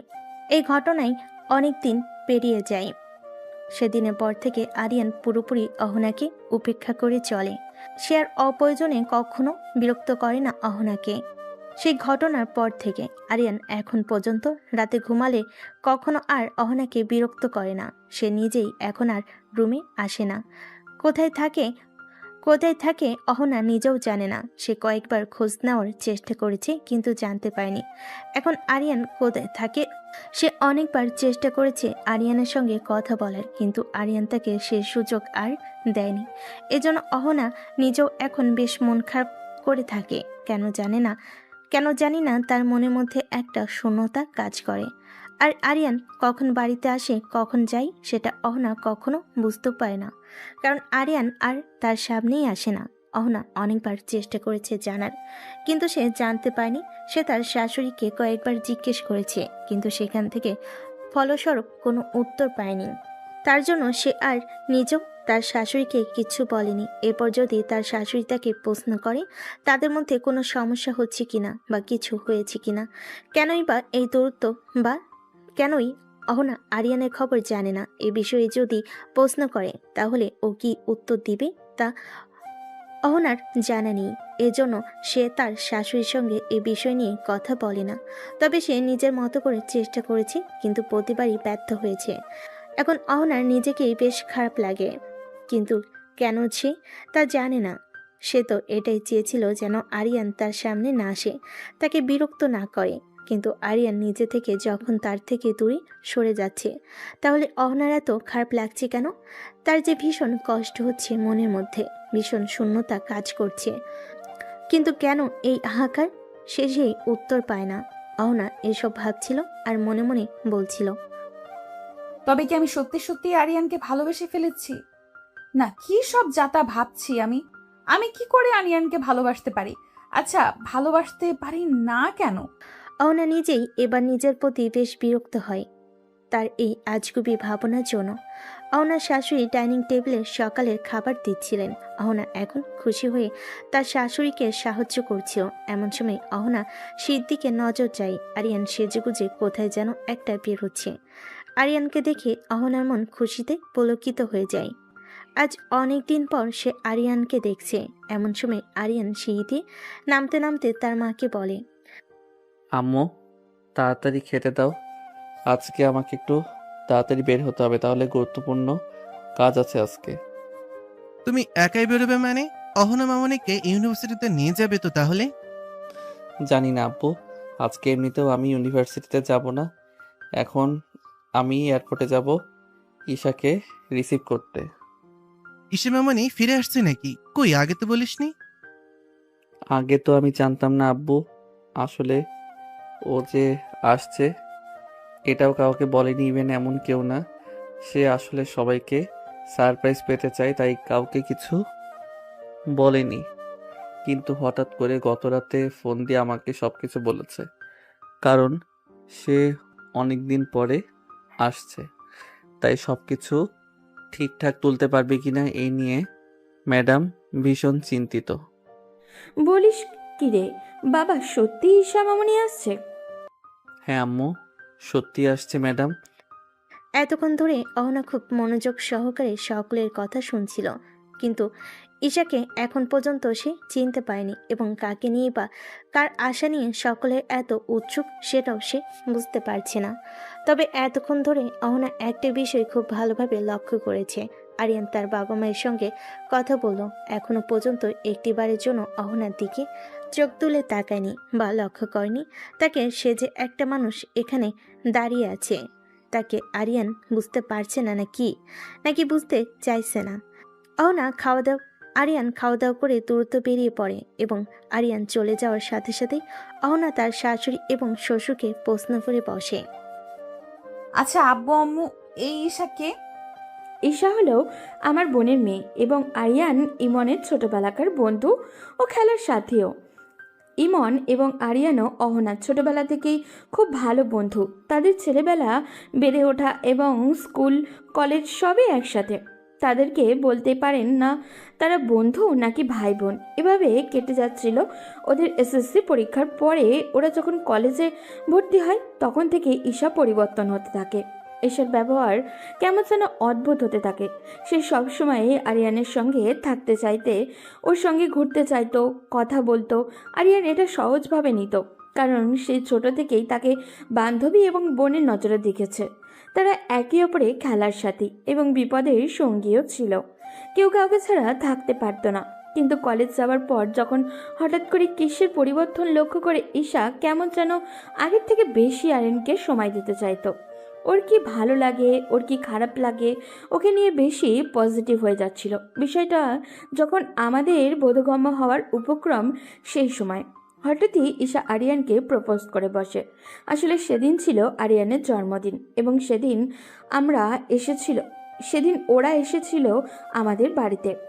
তোমরা যখন সবাই চলে গিয়েছিলে তখন আরিয়ান কেন যেন মন খারাপ করে নিজের ঘরে বসেছিল। এমন সময় ঈশা আরিয়ানের ঘরে যায় এবং আরিয়ানকে মন খারাপ দেখে তার মন ভালো করার জন্য অনেক চেষ্টা করে। কিন্তু কেন যেন আরিয়ান খুব রেগেছিল। কেন রেগেছিল, কিসের জন্য রেগেছিল, এটা আমরা কেউ জানতাম না। এবং এসব বুঝতে না পেরে সে আরিয়ানের জন্মদিনের জন্য তার মনের কথা আরিয়ানকে জানায়। কিন্তু হঠাৎ করেই আরিয়ান ঈশাকে না করে দেয়, কারণ সে নাকি অন্য কাউকে ভালোবাসে। এই কথাটি শুনে আমরা নিজেরাও ভীষণ অবাক হয়েছিলাম, কিন্তু তখন ছেলে নতুন করে কিছু বলতে পারেনি। ঈশা আরিয়ানের কাছ থেকে এই কথাটি শোনার পর ভীষণ ভেঙে পড়ে এবং অনেক কান্নাও করে। তারপর সে তাদের ইন্টার পরীক্ষার পর IELTS করে স্কলারশিপ নিয়ে অস্ট্রেলিয়া চলে যায় স্টুডেন্ট হিসাবে পড়াশোনার জন্য। কারণ তার মন্তব্য, সে যদি আরিয়ানের সামনে থাকে তাহলে কখনোই সে ভালো থাকবে না এবং পড়াশোনায় মনোযোগীও হতে পারবে না। কিন্তু আজ 3 বছর পরে সে দেশে ফিরছে। কিন্তু আল্লাহর কাছে লাখো লাখো শুক্রিয়া যে সে ঘটনার পরে তাদের বন্ধুত্বের কোনো পরিবর্তন হয়নি। আরিয়ান অন্য কাউকে ভালোবাসে মানে? এই কথাটি শুনে আমি নিজেও অবাক হয়েছিলাম। অনেকবার জিজ্ঞাসাও করেছি সে কাকে ভালোবাসে, কিন্তু সবসময় উত্তর দিয়েছে সময় হলে তোমাদের সামনে হাজির করব। কিন্তু সময় আর হলো কই। এরপর তোমার বিয়েতে যখন সে অ্যাক্সিডেন্ট ঘটে, তারপরে আমি তার সাথে কথা বলেছিলাম যে সে এই বিয়েতে রাজি কিনা এবং মন থেকে পৌঁছেছে কিনা। আসলে মামনি সেদিন সে স্বীকার করেছিল আমার কাছে যে সে অন্য কাউকে না, তোমাকেই ভালোবাসে, খুব বেশি ভালোবাসে। বিষয়টা আমিও আন্দাজ করেছিলাম, কারণ মায়ের মন তো। তুমি কখনো আমাদের বাড়িতে আসতে ওর চোখে বলে দিতে সে কতটা আগ্রহ এবং আকুলতা নিয়ে তোমাকে দেখতো। ওর চোখের ভাষা কি আমি বুঝতে পারতাম। শোনো মা, আমার ছেলেটা হয়তো চাপা, নিজের মনের কথা অন্যকে প্রকাশ করতে পারে না, বোঝাতেও পারেনি, কিন্তু সেটা সত্যি তোমাকে ভীষণ ভালোবাসে। আরিয়ানের মা অহনার সঙ্গে কথা বলা শেষ করে অহনার মাথায় হাত বুলিয়ে দিয়ে সব কিছু গুছিয়ে আবার রান্নাঘরের দিকে চলে যায় সেগুলো রাখার জন্য। কিন্তু অহনা এখনো সেখানে ঠাই মূর্তির মতো দাঁড়িয়ে থাকে আর মনে মনে ভাবে, এই ছেলে এমন কেন? সে এত আগে থেকে আমাকে ভালোবাসে, কই কখনো তো সে ভালোবাসার দাবি নিয়ে আমার সামনে দাঁড়ায়নি, কখনো আমাকে বলেনি বা বুঝতে দেয়নি। এরপর অহনা মনে মনে কিছু একটা ভেবে মুচকি হাসি দিয়ে সেখান থেকে চলে যায়। বেশ কিছুক্ষণ পরে সকাল থেকে দুপুর হয়ে যায়। এমন সময় আরিয়ানা একটা মেয়েকে নিয়ে বাড়িতে ফিরে আসে। মেয়েটা দেখতে অনেক স্মার্ট এবং সুন্দরীও বটে। মেয়েটি এসে আরিয়ানের বাবা মাকে সালাম দেয়। আসসালামু আলাইকুম আন্টি, কেমন আছো তুমি?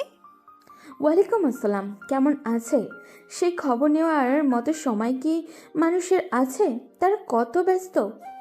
কি যে বলো না আন্টি, তোমাদের কথা আমার সবসময় মনে পড়ে, তো সব থেকে বেশি গাধাটার কথা, কিন্তু তোমাদের আর বিরক্ত করতে চাইনি।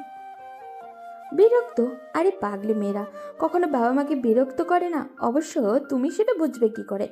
আমরা তো তোমাকে নিয়ে মনে করলেও তুমি তো আর আমাদেরকে কখনো বাবা মা মনে করো না। পড়লে কখনোই এমনটা করতে পারতে না। সরি আন্টি, ভুল হয়ে গেছে, আমাকে ক্ষমা করে দাও। সত্যি বলছি আর কখনো এমনটা হবে না, প্লিজ আমার সোনা, আমাকে ক্ষমা করে দাও।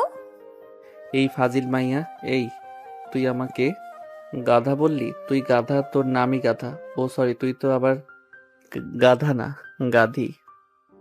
সকলে আরিয়ান এবং ঈশার খুনসুটিতে শব্দ করে হেসে উঠল। হয়েছে ঈশা মামনি, যা তো ফ্রেশ হয়ে আয়, জার্নি করে এসেছিস, নিশ্চয়ই অনেক ক্লান্ত। আমি তোদের খাবার দিচ্ছি। কি যে বলো না আন্টি, ক্লান্ত মানে? এখন তো আরো এনার্জি খুঁজে পেয়েছে, এখন তো তোমাদের অনেক জ্বালাবো, অনেক। আর সব থেকে বেশি জ্বালাবো তোমার এই গাধাটাকে। আমাকে গাধি বলা, তাই না? দেখছি এবার গাধি কি করতে পারে। আইসে আমার নানি রে, আমার খবর করতে যা তো, যা এখান থেকে যা। রাস্তা দিয়ে এসেছো, সেই রাস্তা দিয়ে কেটে পড়ো। দেখেছো আঙ্কেল, তোমার ছেলে আমাকে কিভাবে তাড়িয়ে দিচ্ছে, তুমি এখনো কিছু বলবে না? এই আরিয়ান, কি হচ্ছেটা কি? কেন আমার মামুনিটাকে এইভাবে বিরক্ত করছো? সকলে যখন নিজেদের মধ্যে হাসি আর খুনসুটিতে ব্যস্ত, এমন সময় হঠাৎ ঈশার নজর যায় এক কোণে দাঁড়িয়ে থাকা অহনার দিকে এবং সে অহনার দিকে এগিয়ে গিয়ে অজ্ঞাত স্বরে বলে, এই তুমি কে? তোমাকে তো চিনলাম না। মামুনি, ও হলো আরিয়ানের বউ আর আমাদের আরেকটা মেয়ে। Oh, you are the lucky girl. Aryan পরিস্থিতিটা স্বাভাবিক করতে জোর করে ঈশাকে নিয়ে উপরে যায়। ঈশা খুনসুটি করতে করতে উপরে যায়। আরিয়ান যদি একবার পিছনে ফিরে তাকিয়ে দেখত, তাহলে হয়তোবা তার নজরে আসতো কেউ একজন চাতক পাখির মতো তাকিয়ে আছে তার হাতের দিকে, যে হাত দিয়ে সে ঈশার হাত ধরে উপরে নিয়ে যাচ্ছে। সে চোখ দিয়ে হয়তো বা কয়েক ফোঁটা নোনা পানি গড়িয়ে পড়ল। কিছুক্ষণ পরে ঈশা ফ্রেশ হয়ে আরিয়ানের রুমের দরজায় নক করে, কারণ ঈশা এবং আরিয়ানের রুম একদম পাশাপাশি। এরপর আর বাইরে এলে তারা দুজন মিলে একসাথে নিচে আসে। আরিয়ান যে অহনাকে পুরোপুরি উপেক্ষা করছে সেটা অহনা বুঝতে পারছে, কিন্তু কিছু বলতে পারছে না। আর অন্যদিকে ঈশাকে নিয়ে আরিয়ানের এত বাড়াবাড়ি, তার উপরে যেখানে ঈশা আরিয়ানকে ভালোবাসে। এটা জানার পরও অহনার সামনে আরিয়ান ঈশার সাথে এমন ক্লোজলি মেলামেশা অহনার মোটেও ভালো লাগছে না। এরপর খাবার টেবিলে বসে ঈশার আরিয়ানের ন্যাকামি দেখে এক পর্যায়ে অহনা না খেয়ে উঠে যায়। বিষয়টাকে লক্ষ্য না করলেও আরিয়ান তাকে লক্ষ্য করেছে, কিন্তু এখন সে কিছুই বলল না। পরের দিন সকালে নাস্তার টেবিলে বসে আরিয়ান, তুমি আজকে ইউনিভার্সিটিতে যাবে না? জি আব্বু, আজকে ইউনিভার্সিটিতে যাব। ঠিক আছে, যাওয়ার সময় অহনা মামনিকে দেখে শুনে নিয়ে যাবে এবং নিয়ে আসবে। আরিয়ানের আব্বুর কথা শুনে অহনা মনে মনে বেশ খুশি হয়, কারণ অহনা যদি তার সাথে ইউনিভার্সিটিতে যায় তাহলে সে হয়তো কিছুটা সময় পাবে আরিয়ানের সঙ্গে সময় কাটানোর এবং তাকে বোঝানো এবং তার সঙ্গে কথা বলার।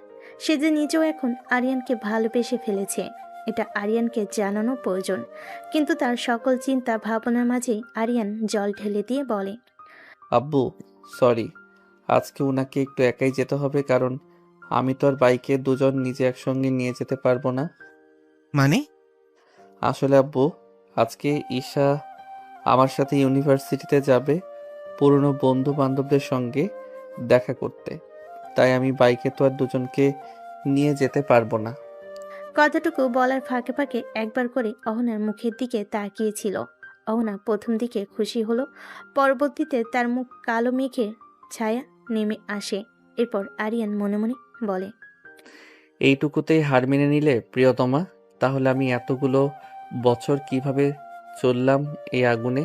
তোমাকে যে সেই আগুনের তাপে উত্তপ্ত হতে অবধি মা যে আগুনে তুমি বারবার আমাকে দহন করিয়েছ। সমস্যা নেই আব্বু, আমি একাই যেতে পারবো। ঠিক আছে, তোমরা যা ভালো বোঝো তাই করো, আমি আর কি বলবো। তবে হ্যাঁ, যাই করো সকালে কিন্তু দুপুরের আগে ফিরে আসবে, কারণ আজকে আইমান আর আরিয়া আসবে আমাদের বাড়িতে, সাথে অহনার আব্বু আম্মু। আরিয়ানের আব্বুর কথা শেষ হতে না হতে অহনা সেখান থেকে এক প্রকার জোর করে উঠে চলে গেল, কারণ সে আর সেখানে বসে থাকতে পারছে না। অনেক কষ্টে সেখানে কান্না আটকে বসেছিল। ভাতের দানা যেন তার গলা দিয়ে নামছিল না, বারবার যেন গলায় আটকে যাচ্ছিল। এরপর ইউনিভার্সিটিতে আরিয়ান ঈশাকে নিয়ে ঘুরেছে, অনেক দুষ্টামি করেছে, হাসি ঠাট্টা করেছে এবং দূর থেকে একজন সেগুলো লক্ষ্য করেছে আর নীরবে চোখে পানি ফেলেছে। আরিয়ান সারাদিন একবারও অহনার সামনে আসেনি। সারাদিন ঈশাকে নিয়েছিল। দুপুরে ইউনিভার্সিটি থেকে সকলে তাড়াতাড়ি চলে আসে এবং তারা এসে দেখে আইমান, আরিয়া এবং অহনার বাবা মা আরিয়ানদের বাড়িতে এসেছে। অহনা তার বাবা মা এবং ভাইয়ের সাথে অনেক আবেগঘন কিছু মুহূর্ত পার করে। সে পুকুরে চলে যায় এবং সবাইকে বিদায় জানিয়ে এই পুরোটা সময় সকলেই নিজেদের মতো নিজেরাই সময় পার করলেও একজন প্রথম থেকেই অহনাকে লক্ষ্য করে বেশ অবাক হয়। অহনা এমন চুপচাপ এবং মনমরা বা শান্ত থাকার মেয়ে নয়, তাহলে এমন করছে কেন? তার কি কিছু হয়েছে? তাই অহনা সকলের আড়ালে নিজের ঘরে চলে যেতে চাইলে তার পিছু পিছু আরিয়াও সকলের থেকে বিদায় নিয়ে তার পিছু পিছু ঘরে যায়। আসতে পারি? আরে ভাবি, অনুমতি নিতে হবে না, চলে আসো। তুমি তো আগে কখনো আমার ঘরে আসার জন্য অনুমতি নাও নাই, তাহলে এখন কেন নিচ্ছ? আরে আগে তো নন্দিনী একলাই থাকতো, এখন তো আর সেই সময় নেই। এখন তো ভাইয়ের বউ যেহেতু থাকবে, সে তো ভাইয়ের ঘরে আসার জন্য নক করে আসাটাই বুদ্ধিমানের কাজ। তাই বুঝি ননদকে পর করে ভাইয়াকে আপন করে নিলে ভাবি? আচ্ছা ঠিক আছে, সরি বাবা, ভুল হয়েছে। আচ্ছা তুমি এখন বলো তো তোমার কি হয়েছে? আমার আবার কি হবে? কিচ্ছু না। দেখো অহনা, তুমি অন্যজনকে বোকা বানাতে পারলেও আমাকে বোকা বানাতে পারবে না। বলো কি হয়েছে? এতদিনের এই চাপা অনুভূতিগুলো আর লুকিয়ে রাখতে পারল না অহনা। আরিয়াকে জড়িয়ে ধরল এবং বলতে শুরু করলো, আমার আর ভালো লাগছে না ভাবি। 1 মাস হতে চললো তোমার ভাই আমার সঙ্গে ঠিকমতো কথা বলে না। আমি বলতে চাইলে সে সুযোগ দেয় না, সে তো ঘরেই আসে না। আপনার ঘরে না আমার কোনো খোঁজ নিয়েছে। তুমি নিজেও তো এটাই চাইতে। চাইতাম বলে কি চাওয়ার কোনো পরিবর্তন হতে নেই ভাবি? তবে কি ভালোবাসো আমার ভাইটিকে? জানি না কবে কখন কিভাবে হয়েছে, তবে এই সর্বনাশটা হয়েছে। আমি আসক্ত হয়েছি তোমার ভাইকে। সত্যি বলছি ভাবি, আমি তাহলে পুরো শেষ হয়ে যাচ্ছি। এই তাহবানার দিকে বাঁচার জন্য হলে আমার তোমার ভাইকে আমার লাগবে। আমি কি কথা বলবো ভাইয়ের সাথে? ভীষণ করে লাগবে। না ভাবি, আমাকে কিছু একটা করতে হবে। আমাকে আমার অধিকারটা বুঝে নিতে হবে। অহনা আর আরিয়া বেশ কিছুক্ষণ একইভাবে বসে গল্প করছিল। অহনা আরিয়াকে জড়িয়ে ধরে বসেছিল এবং আরিয়া অহনার মাথায় যত্ন সহকারে হাত বুলিয়ে দিচ্ছিল। রাতে খাবার টেবিলে বসে সকলে খাচ্ছিল এবং নিজেদের মধ্যে টুকটাক কথা বলছিল। কিন্তু অন্যদিকে আরিয়ান এবং ঈশা একজন আরেকজনের খাবার প্লেটে খুব যত্ন করে খাবার তুলে দিচ্ছে, যেটা আরেকজনের সহ্য হয়নি। তাই সে খাবার থেকে উঠে যায়। হুট করে অহনা উঠে পড়তে সকলে তার দিকে তাকায় এবং জিজ্ঞেস করে সে উঠে গেছে কেন, কিন্তু সে তাদেরকে এই বাহানা দিয়ে সেখান থেকে চলে আসে। কিন্তু পুরো বিষয়টা আরিয়া ঠিকই বুঝতে পারে এবং মনে মনে হাসে আর বলে, এই দুই পাগল ভাঙবে তবুও মচকাবে না। রাতে খাবার শেষে আইমান, আরিয়ান, ঈশা এবং অহনা ছাদে বসে আড্ডা দিচ্ছিল। আইমনও আরিয়া এবং অহনার বাবা মা আজকে আরিয়ানদের বাড়িতে থাকবে। আগামীকাল সকালে তারা ফিরবে, সেজন্য রাতে তারা ছাদে বসে আড্ডা দিচ্ছিল। এমন সময় হুট করে ঈশা আরিয়ানের এক হাতে বাহু ধরে তার কাঁধে মাথা রাখে। আর এটা অহনা দেখে সহ্য করতে না পেরে সেখান থেকে দৌড়ে নিজের ঘরে চলে আসে। অহনা সেখান থেকে চলে যেতেই আরিয়া আরিয়ানকে উদ্দেশ্য করে বলে, ভাই, এবার কি বিষয়টা বাড়াবাড়ি হয়ে যাচ্ছে না? আরিয়ার কথা শুনে আইমনও, আরিয়ান এবং ঈশা তিনজনেই বুঝতে পারে এবার বিষয়টা সত্যি সত্যি বাড়াবাড়ি পর্যায়ে চলে যাচ্ছে। এরপর আরিয়ান নিজেও সবার থেকে বিদায় নিয়ে চলে আসে। আরিয়ান সবার থেকে বিদায় নিয়ে নিজে সবার আগে রান্নাঘরে আসে এবং সেখান থেকে একটা প্লেটে খাবার নিয়ে নিজের রুমের দিকে যেতে থাকে। আরিয়ান এসে দেখে পুরো রুম অন্ধকার করা, তাই সে খাবারের প্লেটটা টেবিলের উপর রেখে ঘরে লাইট অন করে। হঠাৎ করে ঘরে লাইট জ্বলে ওঠে। অহনা বালিশের থেকে মুখ তুলে দ্রুত চোখের পানি মুছে ফেলে, কিন্তু অহনা দ্রুত মুছতে চাইলেও আরিয়ান ঠিকই সেটা দেখে ফেলে। এরপর আরিয়ান ঘরের দরজাটা লাগিয়ে দিয়ে বিছানার কাছে গিয়ে অহনার সামনে বসে।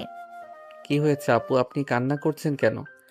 আগে তো মনে আগুন, তারপর হুট করে আরিয়ানের মুখে আপুর সম্বোধন শুনে অহনার চট করে উঠে আরিয়ানের গলা চেপে ধরে টান দিয়ে একদম নিজের মুখের কাছে নিয়ে এসে রাগে গজগজ করে বলে ওঠে, এই ছেলে, এই তোর আপু কে? হ্যাঁ, কেন আপু? আপনি তো বলেছেন আপনি আমার সিনিয়র বড় আপু, আপনাকে সম্মান দিতে। তাই তো আমি আপনাকে সম্মান দিচ্ছি, কিন্তু এটাতেও সমস্যা? আমি ফোন তো করেছি, বলুন তো যা করি তাতেই আপনার সমস্যা? আর একবার যদি তোর এই গলা দিয়ে আপু ডাক বেরিয়েছে তো এখানেই মেরে পুঁতে রেখে দেবো বলে দিলাম। আরে আরে আপু, করছেনটা কি? ব্যথা পাচ্ছি তো। আর এতদিন তুই যে আমাকে এত ব্যথা দিয়েছিস তার বেলায়, ব্যথা? এত যে নিজেকে আড়াল করে রেখেছিস আমার থেকে, ওই ঈশানা ভিসার সাথে সারাদিন ঘেঁষাঘেঁষি করে বেরিয়েছিস, আমাকে উপেক্ষা করেছিস। তুই জানিস আমার কত কষ্ট হয়েছে? কেন কষ্ট হয়েছে কেন? আপনি না নিজেই চাইতেন আমি যেন আপনার থেকে দূরে দূরে থাকি? তাহলে জানি না কেন, তবে কষ্ট হয়েছে। আচ্ছা ঠিক আছে, আর জানতে হবে না আপনাকে। বসুন। দিন দিন তো খাওয়া দাওয়া ছেড়ে সন্ন্যাসটি উদযাপন শুরু করেছে। কয়দিন পর তো আপনার বাবা মা আমাদের দিকে আঙুল তুলে বলবে আমরা তাদের মেয়েকে যত্নে রাখতে পারিনি, খাওয়াতে পারিনি, যার জন্য তার মেয়ে শুকিয়ে কঙ্কাল হয়ে গিয়েছে। খাবো না। কেন? খিদে নেই, খাবো না। খিদে নেই মানে? আপনি যে গত 2 দিন ধরে কিছু খাচ্ছেন না, এটা কিন্তু আমি ঠিকই লক্ষ্য করেছি। দেখি, হা করুন, আমি খাইয়ে দিচ্ছি। আরিয়ান যখন পরম যত্নে অহনার মুখে খাবার তুলে দিয়েছিল তখন আর অহনা না করতে পারেনি, চুপচাপ লক্ষ্মী মেয়ের মতো খেয়ে নেয়। অহনার খাওয়া শেষে আরিয়ান যখন অহনার মুখ মুছিয়ে পানি খাইয়ে প্লেট নিয়ে চলে যাচ্ছিল, এমন সময় হঠাৎ করে অহনা আরিয়ানের হাত ধরে বলে, কোথায় যাচ্ছ তুমি? প্লেটগুলো রাখতে হবে তো, এগুলো রেখে আসতে যাচ্ছে। না, যেতে হবে না, আমি সকালে রেখে দিব। রেখে দাও ওখানে। কি আজব, এমন বাচ্চাদের মতো করছো কেন তুমি? আরিয়ানের কথা শুনে আবারও অহনা রেগে যায় এবং আরিয়ানের শার্টের কলার ধরে হ্যাঁচকা টান দিতে আরিয়ান তাল সামলাতে না পেরে ব্যালেন্স হারিয়ে অহনার উপর পড়ে যায়। সাথে সাথে আরিয়ান উঠে দাঁড়িয়ে বলে, সরি, সত্যি বলছি, আজকে আমি ইচ্ছে করে কিচ্ছু বলিনি বা করিনি। আসলে তুমি হুট করে টান দিয়েছো, তাই। আরিয়ানের কথা শেষ হতে না হতেই অহনা আবারও টান দিয়ে আরিয়ানকে নিয়ে খাটের উপর ফেলে দেয়। এবার সে নিজেই আরিয়ানের বুকের উপর চড়ে বসে এবং আরিয়ানকে কোনো কথা বলার সুযোগ না দিয়ে আরিয়ানের ঠোঁট আঁকড়ে ধরে নিজের ঠোঁট দিয়ে।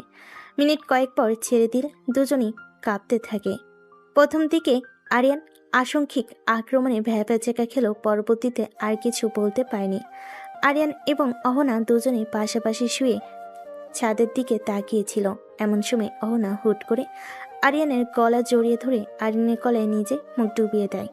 অহনার এমন উদ্ভট ব্যবহারে আরিয়ান এখনও ঘোরের মধ্যে আছে, তাই সে কি করবে ঠিক বুঝতে পারছে না। এমন সময় সে তার ঘাড়ে তল কিছু পদার্থ অনুভব করে এবং সে প্রথম দিকে না বুঝলেও পরবর্তীতে ঠিক বুঝতে পারে যে অহনা তার ঘাড়ে মুখ লুকিয়ে কান্না করছে। হুট করে অহনাকে এমন কান্না করতে দেখে সাথে সাথে আরিয়ান অহনাকে তুলে বসায়। এরপর অহনার চোখ মুছে দিয়ে নরম সুরে বলে, এই পাগলি মেয়ে, তুমি কান্না করতেছো কিসের জন্য? তুমি জিতে গেছো আরিয়ান। কখন হয়েছে, কিভাবে হয়েছে, কেন হয়েছে জানি না, তবে আবার এই সর্বনাশটা হয়ে গেছে। ভালোবাসি, আবার খুব বেশি ভালোবাসি। আমাকে বেঁচে থাকার জন্য হলে তোমার প্রয়োজন। আমি প্রতিনিয়ত তোমার প্রেমে অনেক দমন হচ্ছি। বলতে বলতে অহনা আবারও আরিয়ানকে জড়িয়ে ধরে কান্না করতে থাকে। আরিয়ান পরম যত্নে আলতো করে অহনার মাথায় হাত বুলিয়ে দিয়ে বলতে থাকে, ভালোবাসায় কখনো হার জিত নেই অহনা। আমি আগেও তোমাকে ভালোবাসতাম, এখনো ভালোবাসি, আর আমার জীবনের শেষ নিঃশ্বাস পর্যন্ত আমি তোমাকে ভালোবেসে যাব। মাঝখানে কিছু সময় আমি তোমাকে সময় দিয়েছি নিজেকে বোঝার জন্য, নিজেকে জানার জন্য। এর মানে এই নয় যে আমি তোমাকে ভুলে গিয়েছি। তাহলে এতদিন ধরে আমাকে এত কষ্ট দিলেন কেন? আরে এগুলো তো তোমার ভাই ভাবির প্ল্যান। তুমি আমাকে ভালোবাসো কিনা তা জানার জন্য ঈশাকে ডেকে এনেছে। তুমি তো আমাকে ভালোবাসতে, তাহলে ওদের সাথে মিলে আমাকে কষ্ট দিলে কেন? সাময়িক কষ্ট না দিলে যে আপনি এই অপার্থিব সুখ দিতেন না আমায়। সরি আমার পিচ্চি বর, প্লিজ আমাকে ক্ষমা করে দাও। আর কখনো এমনটা হবে না, আর কখনো তোমাকে কষ্ট দিব না। প্লিজ লক্ষ্মীটি, এবারের মতো মাফ করে দাও। আমি তোমাকে অনেক আগেই মাফ করে দিয়েছি অহনা, তাই আমার কাছে আর মাফ চাইতে হবে না। এভাবেই বেশ কিছুক্ষণ অহনা আরিয়ানকে জড়িয়ে ধরে বসেছিল এবং আরিয়ানও পরম যত্নে অহনার মাথায় হাত বুলিয়ে দিচ্ছিল। এমন সময় হঠাৎ অহনা মাথা তুলে আরিয়ানের দিকে তাকায়। আরিয়ান যখন অহনার দিকে তাকায় তখন দেখে অহনা কেমন ঘোর লাগানো দৃষ্টিতে তার দিকে তাকিয়ে আছে। অহনার দৃষ্টি এখন স্বাভাবিক নয়, এটা আরিয়ান নিজেও বুঝতে পেরেছে, কিন্তু তারপরও সে অহনাকে বাজিয়ে দেখার জন্য প্রশ্ন করে, কি ব্যাপার ম্যাডাম, এভাবে চোখ দিয়ে গিলে খাচ্ছেন কেন?